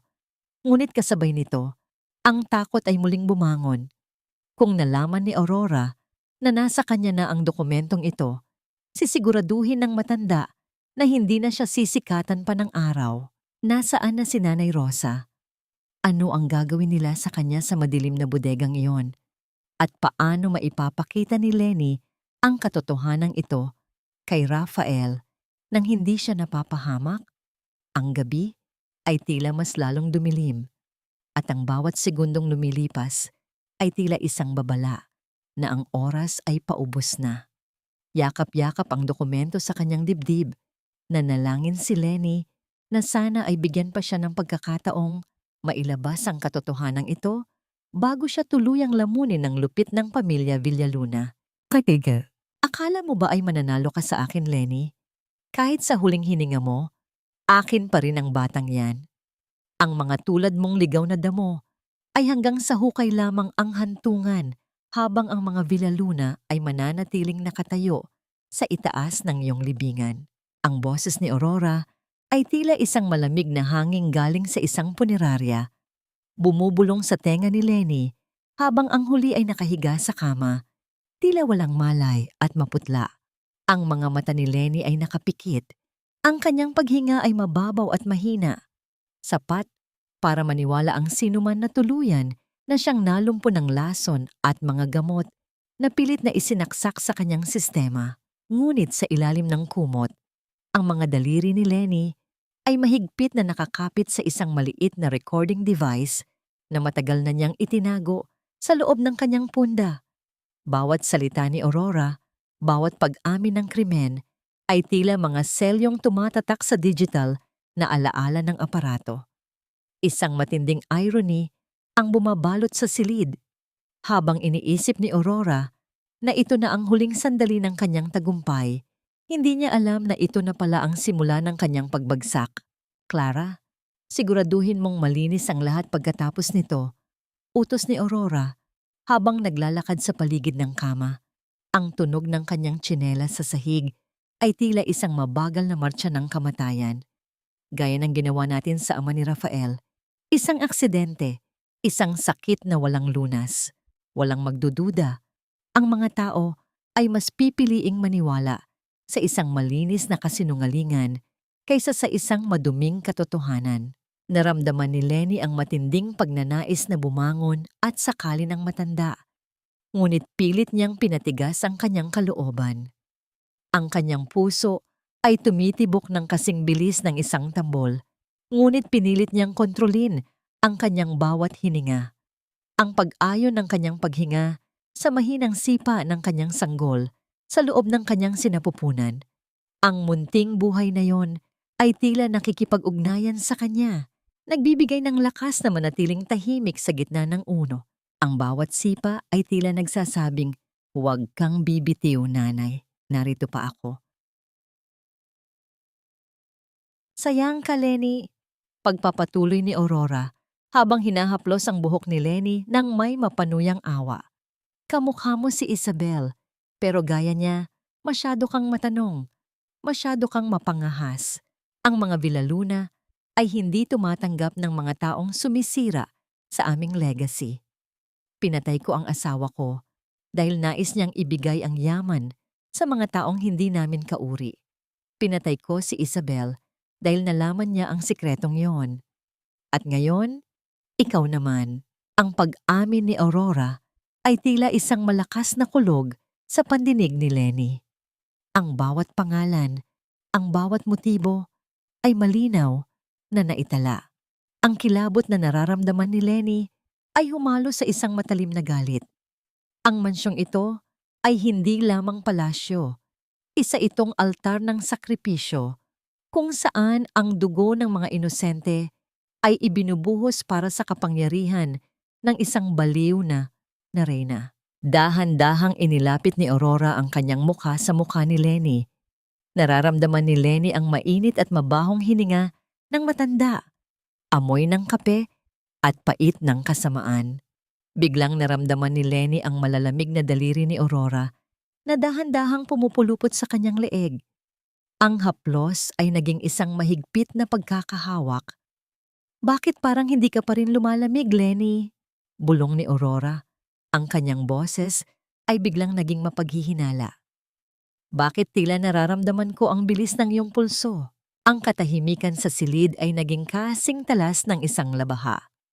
Naramdaman ni Lenny ang unti-unting paghina ng hangin sa kanyang lalamunan habang lalong humihigpit ang hawak ni Aurora. Ang nurse na si Clara ay nakatayo lamang sa gilid. Pinapanood ang eksena nang walang anumang emosyon sa mukha, tila isang rebultong gawa sa bato. "Hindi ka pa rin sumusuko, hindi ba?" sabi ni Aurora. Ang kanyang mga mata ay nanlilisik habang tinititigan ang mga talukap ni Lenny. "Gusto mo bang saksihan ang sarili mong katapusan?" Sa sandaling iyon, hindi na nakayanan ni Lenny ang magpanggap. Ang takot para sa kanyang anak at ang galit para sa katarungan ay sumabog na parang isang bulkan. Biglang dumilat si Lenny, ang kanyang mga mata ay naglalabiyab sa determinasyon. Ang kanyang mga kamay ay mabilis na kumapit sa mga braso ni Aurora. Pilit na inaalis ang pagkakasakal nito. "Hindi pa ako tapos sa iyo, Aurora." Ang boses ni Lenny ay galing sa kaibuturan ng kanyang kaluluwa. Paos ngunit puno ng awtoridad. Nagulat si Aurora. Ang kanyang maskara ng kabanalan ay tuluyang nahulog, pinalitan ng isang mukhang puno ng gulat at kilabot. Napabitaw siya sa leeg ni Lenny at napaatras, tila nakakita ng isang multong bumalik mula sa hukay. Bakit ang boses ng katotohanan ay laging dumarating sa sandaling akala ng kasamaan ay nagwagi na sila? Hanggang kailan kakayanin ng aking nanghihinang katawan na harapin ang dalawang demonyong ito sa loob ng saradong silid na ito? Hinarap ni Lenny si Aurora habang ang recording device ay mahigpit pa ring hawak sa kanyang kabilang kamay. Ang laban ay hindi na isang sikreto. Ang maskara ay natanggal na at sa gitna ng kadiliman ng silid, ang tunay na digmaan ay nagsisimula pa lamang. "Hindi ka maaaring umalis, Lenny. Ang mansyong ito ang iyong naging tahanan at dito ka rin magiging isang bahagi ng kasaysayan na kailanman ay hindi malilimutan." Ang boses ni Aurora ay nanginginig sa galit at gulat habang dahan-dahang tumatayo mula sa pagkakasubsob sa sahig. Gamit ang huling lakas ng kanyang nanghihinang katawan, itinulak ni Lenny ang matanda ng buong puwersa matapos siyang tangkaing sakalin nito. Ang mabigat na medikal na aklat na itinago ni Lenny sa ilalim ng kanyang unan ay nagsilbing panangga. Hinampas niya ito sa bisig ni Clara nang subukan siyang hawakan ng nurse, dahilan para mapaatras ang huli sa gulat. Kumaripas ng takbo si Lenny palabas ng silid. Ang kanyang mga kamay ay protektadong nakayakap sa kanyang malaking tiyan. Ang bawat hakbang niya sa mahabang pasilyo ay tila isang pakikipagtuos sa kamatayan. Ang kanyang hininga ay galing sa kaibuturan ng kanyang baga, mabigat at hirap, habang ang lamig ng pawis ay bumabalot sa kanyang buong katawan. Ang marangyang mansyon na dati ay simbolo ng kanyang pangarap. Ngayon ay isa ng madilim na labirinto na nais siyang lamunin ng buo. "Rafael! Rafael!" Ang sigaw ni Lenny ay umalingaw-ngaw sa malaking bulwagan, isang sigaw na puno ng desperasyon at huling pag-asa.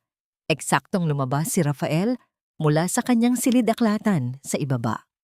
Ang kanyang mukha ay puno ng pagkalito nang makita ang kanyang asawang pawis na pawis, maputla at tila takas sa isang masamang panaginip. "Lenny, anong nangyayari? Bakit ka narito sa labas?" tanong ni Rafael. Ang kanyang boses ay may halo pa ring pag-aalinlangan.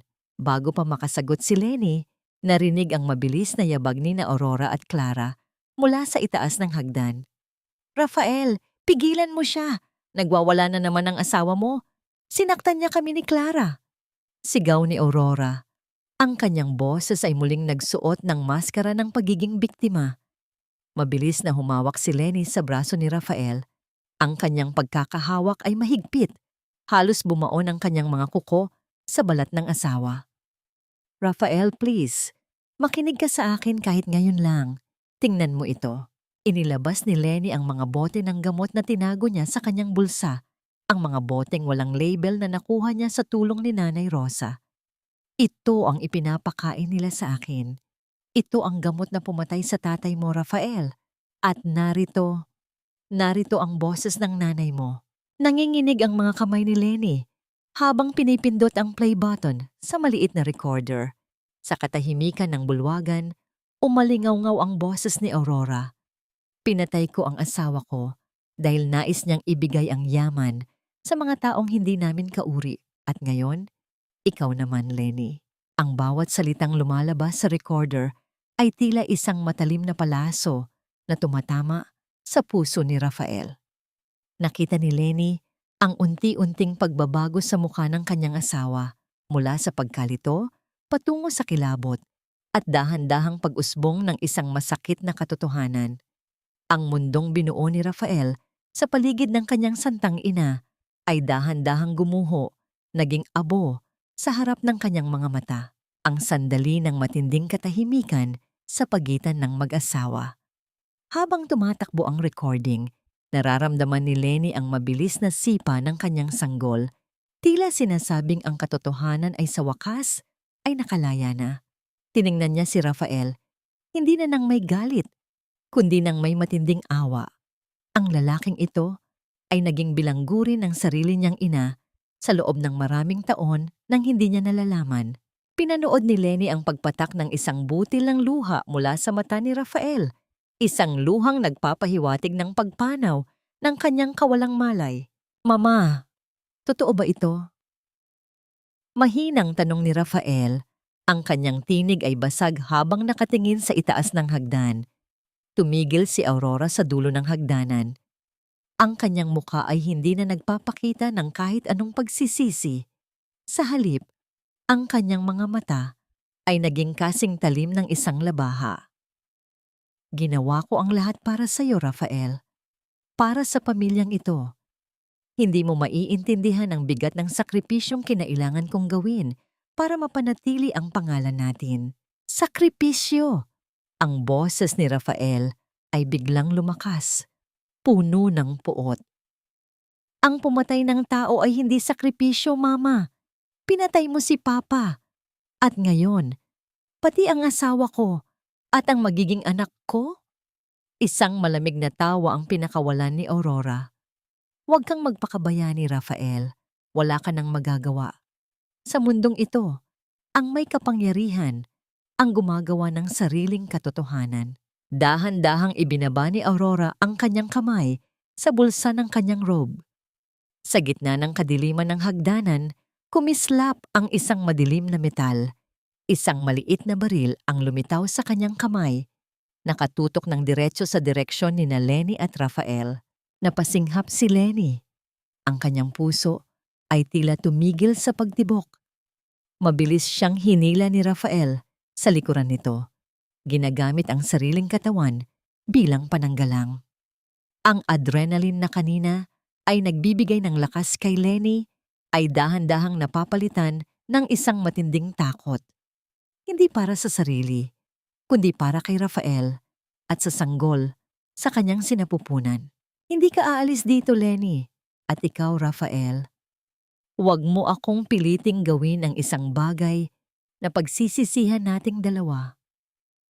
Ang boses ni Aurora ay wala ng emosyon, tila isang robot na nakaprograma para lamang sa isang layunin, ang pagpuksa sa sinumang hahadlang sa kanyang gusto. Ang katahimikan sa mansyon ay naging kasing bigat ng isang kabaong. Ang tanging naririnig ay ang mabilis na paghinga ni Lenny at Rafael. Ang bawat segundo ay tila isang taon ng paghihintay. Kakampi na ba talaga si Rafael o isa lamang itong masamang panaginip kung saan wala talagang takas? At sa harap ng dulo ng baril ng sariling ina, hanggang saan kayang panindigan ni Rafael ang kanyang pag-ibig para kay Lenny? Hinigpitan ni Lenny ang hawak sa damit ni Rafael. Ang kanyang mga mata ay nakapikit ng mariin habang nanalangin.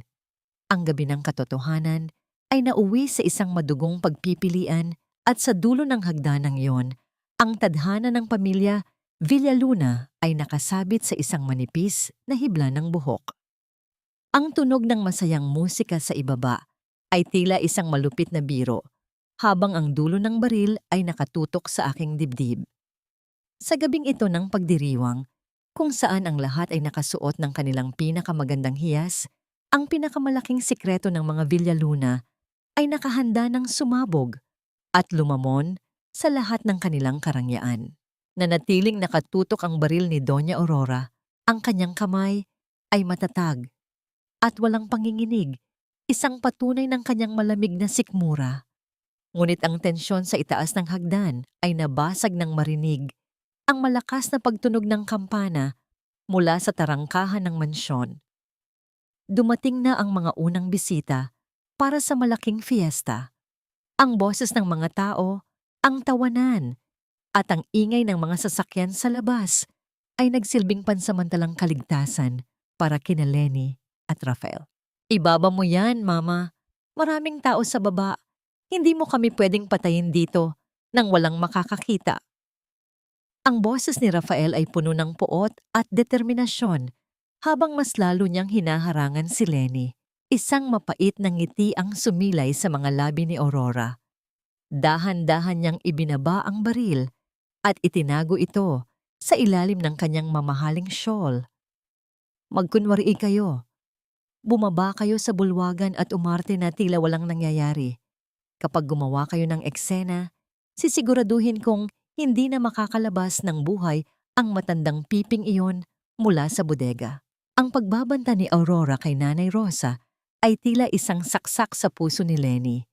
Wala siyang pagpipilian kundi sumunod. Dinala sila sa malaking ballroom kung saan ang mga ilaw na kristal ay nagniningning at ang mga lamesa ay puno ng mga pagkain. Ang lahat ng matataas na tao sa lalawigan, ang alkalde, ang mga negosyante, at maging ang kapitan ng pulisya ay naroon para magpugay sa mga Villaluna. Inalalaya ni Rafael si Lenny sa kanilang pwesto sa gitna ng bulwagan. Si Doña Aurora ay tumayo sa harapan.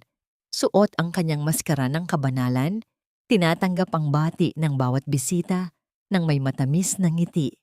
Si Lenny naman ay nakaupo ng tuwid. Ang kanyang kamay ay mahigpit na nakakapit sa maliit na recorder na nakatago sa kanyang panyo. Ang kanyang puso ay tumitibok ng kasing bilis ng isang tambol, ngunit ang kanyang isipan ay kasing talas ng isang labaha. Ang sandali kung kailan dinalhan siya ng katulong ng isang maliit na mangkok ng sarsa para sa lechon. Tiningnan ni Lenny ang sarsa. Pagkatapos ay tumingin siya kay Aurora na nooy masayang nakikipag-usap sa alkalde. Sa gitna ng karangyaan at ingay, naramdaman ni Lenny ang bigat ng katotohanang hawak niya. Hindi lang ito tungkol sa kanyang buhay. Ito ay tungkol sa katarungan para sa lahat ng mga biktima ng pamilyang ito. Dahan-dahan niyang kinuha ang mangkok at tumayo. Ang kanyang bawat kilos ay puno ng dignidad na tila isang reynang handang bawiin ang kanyang trono. Isang paumanhin sa lahat. Malakas na sabi ni Lenny na sapat na para makuha ang atensyon ng buong bulwagan. Ang musika ay dahan-dahang humina hanggang sa mabalot ng katahimikan ng paligid. Gusto ko lang magpasalamat sa aking biyenan, si Doña Aurora, para sa lahat ng kanyang pag-aalaga sa akin. Pagpapatuloy ni Lenny, ang kanyang boses ay hindi nanginginig. At dahil fiesta ngayon, gusto kong ibalik sa kanya ang espesyal na sarsang ito na lagi niyang inihahanda para sa akin. Lumapit si Lenny kay Aurora at inilapag ang mangkok sa harap nito. Nakita ni Lenny ang panlalaki ng mga mata ni Aurora at ang biglang pamumutla ng mukha nito. Ang takot na kanina ay nasa panig ni Lenny. Ngayon ay lumipat na sa matanda. Inumin mo, Mama. Patunayan mo sa lahat na ang pagmamahal mo ay kasing dalisay ng sarsang ito. Hamon ni Lenny. Ang kanyang mga mata ay nakatitig ng matalim kay Aurora. Ano bang pinagsasabi mo, Lenny? Masyado ka lang pagod. Pilit na tawa ni Aurora. habang pilit na pinapanatili ang kanyang poise sa harap ng mga bisita. Ngunit bago pa makapagsalita muli si Aurora, itinaas ni Lenny ang kanyang kabilang kamay na may hawak na recorder. Pinindot niya ang play button at inilapit ito sa mikropono na nasa podium. Ang boses ni Aurora ay umalingaw-ngaw sa buong mansyon, malakas, malinaw, at nakakapanghilakbot. Pinatay ko ang asawa ko dahil nais niyang ibigay ang yaman sa mga taong hindi namin kauri. At ngayon, ikaw naman, Lenny. Ang katahimikan sa bulwagan ay naging kasing bigat ng isang libingan. Ang mga bisita ay napatitig sa isa't isa. Ang kanilang mga muka ay puno ng kilabot. Ang bawat salitang lumabas sa speaker ay tila isang hatol na hindi na mababawi. Ang maskara ni Doña Aurora ay tuluyan ng nadurog sa harap ng buong lipunan. Ang kanyang kapangyarihan, ang kanyang ginto, at ang kanyang pangalan ay nawalan ng saysay sa loob lamang ng ilang segundo. Hindi totoo yan. Gawa-gawa lang yan ng babaeng iyan. Pagsigaw ni Aurora, ang kanyang boses ay naging paos at puno ng desperasyon. Ngunit huli na ang lahat. Ang kapitan ng pulisya ay dahan-dahang lumapit sa harapan. Ang kanyang mukha ay seryoso. Doña Aurora, kailangan nating mag-usap sa presinto. Sa gitna ng kaguluhan, nang mapagtanto ni Aurora na wala na siyang takas, mabilis niyang hinugot ang maliit na baril mula sa kanyang shawl. Ang lahat ay napasigaw at nagkagulo. Ang mga tao ay nagtulakan. Ang mga basong kristal ay nagbagsakan sa sahig at ang mga ilaw ay biglang namatay dahil sa pagkakasagi ng kable sa gitna ng takbuhan. Isang putok ng baril ang umalingaw-ngaw sa gitna ng kadiliman. Ang tunog ng putok ay tila tumagos sa kaibuturan ng puso ni Lenny. Ang bawat hininga niya ay tila tumigil. Ang amoy ng pulbura ay humalo sa amoy ng mga bulaklak at mamahaling pabango sa loob ng ballroom. Isang matinding katahimikan ang sumunod. Isang katahimikang mas nakakatakot kaysa sa kahit anong sigaw. Sino ang natamaan ng balang iyon? At sa gitna ng kadilimang ito, magagawa pa bang makatakas ng halimaw na nagkukubli sa likod ng ginto? O ito na ang huling hantungan ng sumpa ng mga Villaluna? Napahawak si Lenny sa kanyang tiyan. Ang kanyang mga tuhod ay nanginig habang dahan-dahan siyang bumagsak sa sahig. Ang huli niyang narinig, bago tuluyang lamunin ng dilim ang kanyang malay, ay ang boses ni Rafael na tumatawag sa kanyang pangalan. Isang sigaw na puno ng sakit na kailanman ay hindi na mabubura. Ang halaga ng katotohanan ay madalas na sinusulat sa pamamagitan ng luha at dugo. Sa gitna ng kadiliman ng bulwagang iyon, nalaman ko na ang pinakamasakit na tama ng bala ay hindi ang tumatagos sa laman, kundi ang bumaril sa huling piraso ng tiwala na pilit nating pinanghahawakan para sa mga taong mahal natin. Nang muling bumukas ang mga ilaw sa ballroom, ang marangyang paligid ay tila naging eksena ng isang trahedya. Ang amoy ng pulbura ay masangsang sa ilong, humahalo sa amoy ng natapon na alak at mamahaling pabango. Nakatayo si Doña Aurora sa gitna. Ang kanyang mga mata ay nanlilisik at ang kanyang kamay ay nanginginig habang hawak pa rin ang baril. Ngunit ang kanyang target ay hindi si Lenny. Nakahandusay si Rafael sa paanan ng hagdan. Ang kanyang puting barong ay dahan-dahang kinukulayan ng matingkad na pula sa bandang balikat. Sa huling sandali, nang iputok ni Aurora ang baril, humarang si Rafael. Ginamit niya ang sariling katawan para protektahan ang kanyang asawa at ang anak na nasa sinapupunan nito. Ang kanyang hininga ay galing sa kaibuturan ng sakit, mabigat at putol-putol. Rafael! Diyos ko, Rafael! Ang sigaw ni Lenny ay tila isang pagpunit sa katahimikan ng gabi. Mabilis siyang lumuhod sa tabi ng asawa. Ang kanyang mga kamay ay pilit na pinipigilan ang pag-agos ng dugo. Ang bawat tibok ng puso ni Rafael na nararamdaman niya sa kanyang mga daliri ay tila isang panalangin na ayaw niyang matapos. Mabilis na dinakma ng mga pulis si Doña Aurora. Ang matanda ay nagsisisigaw. Ang kanyang mga sumpa ay umalingaw-ngaw sa buong mansyon. Para sa iyo ang lahat ng ito, Rafael. Ginawa ko ito para hindi ka maging mahirap. Traidor ka. Traidor kayong lahat. Ang kanyang boses ay naging paos hanggang sa tuluyan siyang mailabas ng mga tauhan ng batas. Ang kanyang marangyang terno ay tila naging isang basahang wala ng halaga. Dinala si Rafael sa ospital at sa mahabang oras ng paghihintay sa labas ng operating room, tila bawat segundo ay isang taon para kay Lenny. Nakaupo siya sa malamig na upuan, ang kanyang mga kamay ay meron pa ring bakas ng tuyong dugo ng kanyang asawa. Doon, sa katahimikan ng pasilyo ng ospital, naramdaman ni Lenny ang paglapit ng isang pamilyar na anino. Si Nanay Rosa yon, sugatan at hirap maglakad, ngunit buhay. Natagpuan siya ng mga pulis sa bodega matapos ang kaguluhan, ang pagyakap ni Lenny kay Nanay Rosa.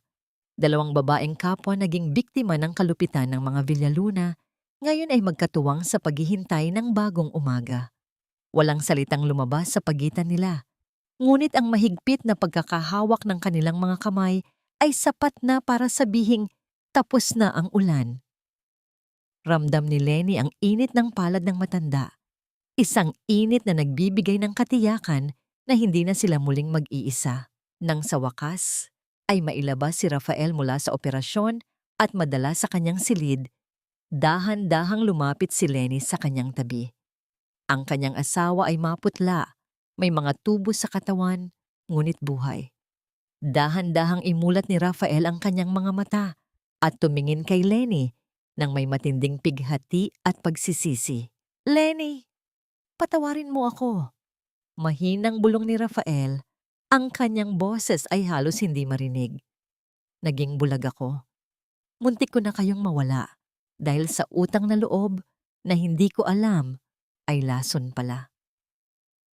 Hinawakan ni Lenny ang kamay ni Rafael at dahan-dahan itong inilapat sa kanyang malaking tiyan. "Narito pa kami, Rafael. Narito pa kami." Sa sandaling iyon, naramdaman ni Rafael ang malakas at masiglang sipa ng kanilang anak mula sa loob. Ang luhang pumatak mula sa mga mata ni Rafael ay hindi lamang dahil sa pisikal na sakit, kundi dahil sa matinding pasasalamat. Ang tibok ng puso ng kanyang anak na nararamdaman niya sa kanyang palad ay naging kanyang bagong rason para mabuhay at magbago. "Sisiguraduhin ko na hindi na kayo muling masasaktan," pangako ni Rafael, habang ang bawat salita ay tila isang panunumpa na itatali niya sa kanyang kaluluwa habang buhay. Ngunit sa kabila ng kapayapaang ito, may isang bagay na hindi pa rin matahimik sa isipan ni Lenny. Nang mailipat si Rafael sa mas maayos na kondisyon, iniabot sa kanya ni Nanay Rosa ang isang lumang sulat na nakuha nito mula sa lihim na taguan sa bodega bago ito tuluyang gumuho. Ang sulat ay galing sa ama ni Rafael, isinulat bago ito bawian ng buhay. Ang bawat salita sa sulat ay tila isang huling bomba na magpapabago sa lahat ng alam nila tungkol sa pamilya Villaluna. Isang lihim na hindi lamang tungkol sa kamatayan, kundi tungkol sa tunay na pinagmulan ni Lenny at kung bakit tila itinakda ang lahat para siya ay mapunta sa mansyong yon. Ano ang nilalaman ng huling sulat ni Don Villaluna?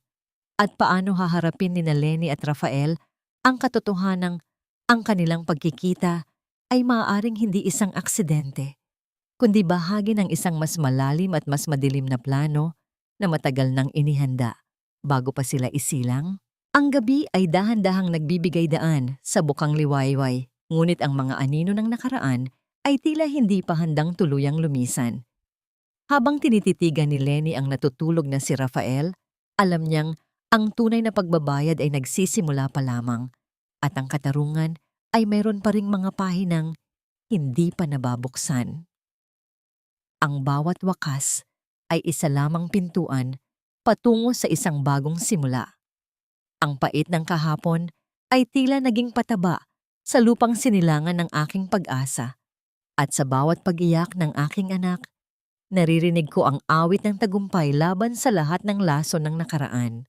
Ilang linggo matapos ang madugong gabi sa mansyon, ang amoy ng mga gamot sa ospital ay napalitan na ng bango ng mga sariwang bulaklak at pulbos ng sanggol. Sa loob ng isang pribadong silid, nakahiga si Lenny habang yakap-yakap ang isang maliit na anghel na balot ng puting kumot, ang kanyang anak na lalaki, si Gabriel. Ang bawat mahinang uha ng bata ay tila isang himig na nagpapagaan sa lahat ng pasakit na dinaanan ni Lenny. Sa kanyang tabi, nakaupo si Rafael sa isang wheelchair. Bagamat meron pa ring benda sa kanyang balikat, ang ningning sa kanyang mga mata ay nagpapakita ng isang lalaking tuluyan na ring nakalaya sa sarili niyang bilangguan. Hindi na siya ang anino ng kanyang ina. Siya ay isa ng ama na handang magsakripisyo para sa kinabukasan ng kanyang pamilya. Ang sandali kung kailan dahan-dahang iminulat ng sanggol ang kanyang maliliit na mata at humawak sa daliri ni Lenny. Sa sandaling iyon, tiningnan ni Lenny ang kanyang sarili sa salamin ng kwarto. Hindi na niya nakikita ang isang biktima o isang ligaw na damo. Nakita niya ang isang babaeng may taglay na lakas ng 1,000 bagyo, isang inang nagwagi laban sa kamatayan. Ang unang ngiti ng kanyang anak sa ilalim ng sinag ng umaga ay naging selyo ng kanyang ganap na paggaling. Ngunit bago sila tuluyang lumisan sa ospital, binasa ni Lenny ang huling bahagi ng sulat ni Don Villaluna na ibinigay ni Nanay Rosa. Ang katotohanan ay mas malalim pa sa kanyang inaakala. Ang kanyang ina pala ay ang nakababatang kapatid ni Isabel, ang babaeng pinatay ni Aurora noong 1984. Tumakas ang kanyang ina mula sa mansyon para iligtas ang sariling buhay, dala ang lihim ng mga Villaluna. Hindi isang aksidente na napadpad si Lenny sa buhay ni Rafael. Ito ay ang tawag ng dugo at ang huling hiling ng ama ni Rafael na maituwid ang pagkakamali ng nakaraan. Kaya pala ganoon na lamang ang galit niya sa akin, bulong ni Lenny habang hinahaplos ang buhok ng kanyang anak. Dahil ako ang buhay na paalala ng kanyang mga kasalanan. Bago sila tuluyang umalis sa lalawigan, hiniling ni Lenny kay Rafael na dalhin siya sa kulungan kung saan nakapiit si Doña Aurora. Sa loob ng malamig at madilim na selda, nakita ni Lenny ang matanda. Wala na ang mamahaling alahas nito, wala na ang kanyang magagarang terno. Si Aurora ay nakaupo sa isang sulok, gulo-gulo ang buhok at tila nakikipag-usap sa mga anino. Ang kanyang mukha ay puno ng mga guhit ng pagkatalo at kapaitan. Tumingin si Aurora kay Lenny. Ang kanyang mga mata ay nananatiling matalim, ngunit wala ng kapangyarihan. Nandito ka ba para pagtawanan ako?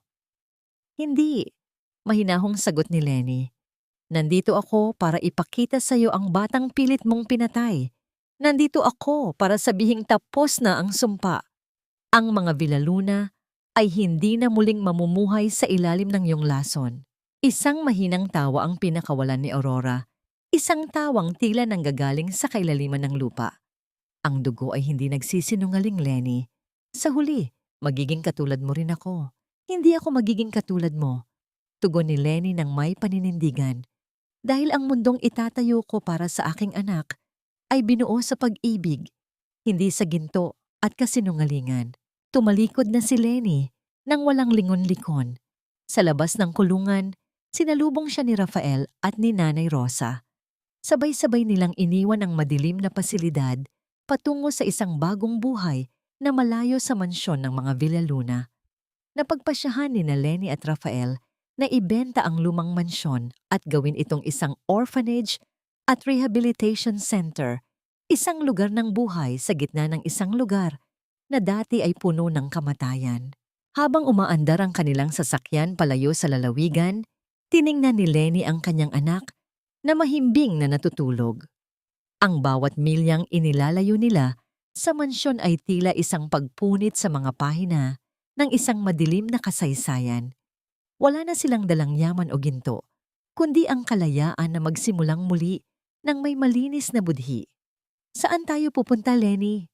Tanong ni Rafael, habang ang kanyang kamay ay mahigpit na nakahawak sa kamay ng asawa. Sa kung saan tayo ay malayang magmahal ng walang takot, sagot ni Lenny habang nakatitig sa bukang liwayway. Ngunit sa gitna ng kanilang paglalakbay, Napansin ni Lenny ang isang maliit na kahon na iniwan ni Nanay Rosa sa kanyang tabi. Nang buksan niya ito, nakita niya ang isang lumang susi na may kasamang address sa Maynila. Isang ari-arian na hindi alam ni Aurora, isang lihim na pamana ng ama ni Rafael para sa kanilang bagong simula. Ano ang naghihintay sa kanila sa address na yon? At sa kanilang paglipat sa lungsod, magagawa ba nilang tuluyang itago ang kanilang mga pagkakakilanlan mula sa mga taong nais pa ring gumamit sa pangalan ng mga Villa Luna? Ang bawat pag-ikot ng gulong ng sasakyan ay tila isang panunumpa sa isang bagong tadhana. Ang bansa ng mga anino ay nasa likuran na nila at sa harap nila ay ang malawak na mundo na handang tumanggap sa kanilang bagong pangalan at bagong pag-asa. Ang tunay na katarungan ay hindi lamang matatagpuan sa loob ng mga pader ng hukuman, kundi sa katahimikan ng isang budhing malinis at sa init ng isang tahanang puno ng katapatan. Ang mga peklat ng kahapon ay nananatili, ngunit hindi na sila nagbibigay ng sakit. Sila ay mga tanda na lamang ng isang digmaang ating napagtagumpayan. Lumipas ang 5 taon mula nang iwan ni Lenny at Rafael ang madilim na anino ng mansyon ng mga Villa Luna. Ngayon, sa isang payak ngunit maaliwalas na bahay sa labas ng lungsod, ang tanging tunog na maririnig ay ang masayang tawanan ng isang batang naglalaro sa hardin. Si Gabriel, na ngayoy malaki na, ay may mga matang kasing ningning ng mga bituin at ngiting tila nagpapatunaw sa lahat ng pait ng nakaraan. Nakatayo si Lenny sa beranda, pinagmamasdan ng kanyang pamilya. Hindi na siya ang maputla at takot na babaeng tila anino lamang sa sariling tahanan. Ngayon, muli siyang naglilingkod bilang isang doktor sa kanilang komunidad, isang manggagamot na ang bitbit ay hindi lason, kundi tunay na lunas at malasakit. Ang bawat pasyenteng lumalapit sa kanya ay nakakakita ng isang inang may pusong busilak. Isang babaeng nahanap ang kanyang tunay na boses sa gitna ng unos. Dahan-dahang lumapit si Rafael sa kanya, bitbit ang isang tray ng merienda. Ang kanyang balikat ay tuluyan ng gumaling, ngunit ang mas mahalagang pagbabago ay nasa loob ng kanyang puso. Tinupad ni Rafael ang kanyang pangako. Iniwan niya ang lahat ng karangyaan ng kanyang angkan para magsimula sa ibaba. Ngayon, isa na siyang arkitekto na nagdidisenyo ng mga bahay para sa mga pamilyang nangangailangan, mga tahanang binuo sa matatag na pundasyon, hindi sa mga lihim at kasinungalingan. Nagugutom na ang munting doktor natin, nakangiting sabi ni Rafael, sabay tingin kay Gabriel na abalang nagdidilig ng mga halaman kasama si Nanay Rosa. Ang paghawak ni Lenny sa kamay ni Rafael habang pinagmamasdan ang paglubog ng araw. Tinanong ni Lenny ang sarili, napatawad na ba niya ang kanyang asawa? Ang sagot ay matagal nang nakaukit sa bawat araw na pinili nilang manatili sa piling ng isa't isa. Ang pagpapatawad ay hindi isang biglaang pangyayari, kundi isang mahabang proseso ng pagpili sa pag-ibig kaysa sa puot. Napatawad na niya si Rafael, hindi dahil nakalimutan niya ang sakit, kundi dahil nakita niya ang tapat na pagsisikap nito na maging karapat-dapat sa kanilang pamilya. Sila ay nakatagpo na ng ganap na kapayapaan. Ang mansyong Villa Luna ay isa ng Isabel Sanctuary, isang orphanage na kumukupkop sa mga batang may sakit at inabandona. Ang mga anino roon ay pinalitan na ng liwanag ng pag-asa. Si Doña Aurora ay pumanaw na sa loob ng psychiatric ward ng kulungan, dala ang kanyang mga sumpa sa hukay, ngunit si Lenny ay hindi na muling lumingon sa kanya. Ang pait ay tuluyan ng natunaw sa tamis ng kanyang kasalukuyan. Ang malaking aral na iniwan ng kanilang kwento sa sino mang nakikinig ay ito. Ang katotohanan ay maaaring maging kasing pait ng lason sa simula. Ngunit ito lamang ang tanging lunas na magpapalaya sa atin. Huwag matakot na harapin ang mga halimaw sa loob ng sariling tahanan, dahil ang isang inang nagmamahal ay may lakas na higit pa sa anumang ginto o kapangyarihan. Ang bawat ligaw na damo ay may karapatang mamukadkad basta't ito ay dinidiligan ng katapatan at katarungan. Dahan-dahang binuhat ni Rafael si Gabriel at lumapit kay Lenny. Sa huling sinag ng araw, ang kanilang mga anino ay nag-isa sa sahig ng beranda. Wala nang lason sa kanilang baso, wala nang banta sa bawat bulong. Ang hangin ay humihihip ng marahan, nagdadala ng amoy ng mga bulaklak at halimuyak ng isang bagong umaga. Handa na ba kayong pumasok? Malamig na ang gabi. Muling yaya ni Rafael. Handa na kami, sagot ni Lenny habang nakatitig sa kanyang mag-ama ng may ngiting puno ng katuwaan. Handang-handa na para sa bukas. Pumasok sila sa loob ng bahay at ang tunog ng pagsara ng pinto ay hindi na tunog ng isang kulungan, kundi tunog ng isang ligtas na kanlungan kung saan ang pag-ibig ang tanging batas na umiiral.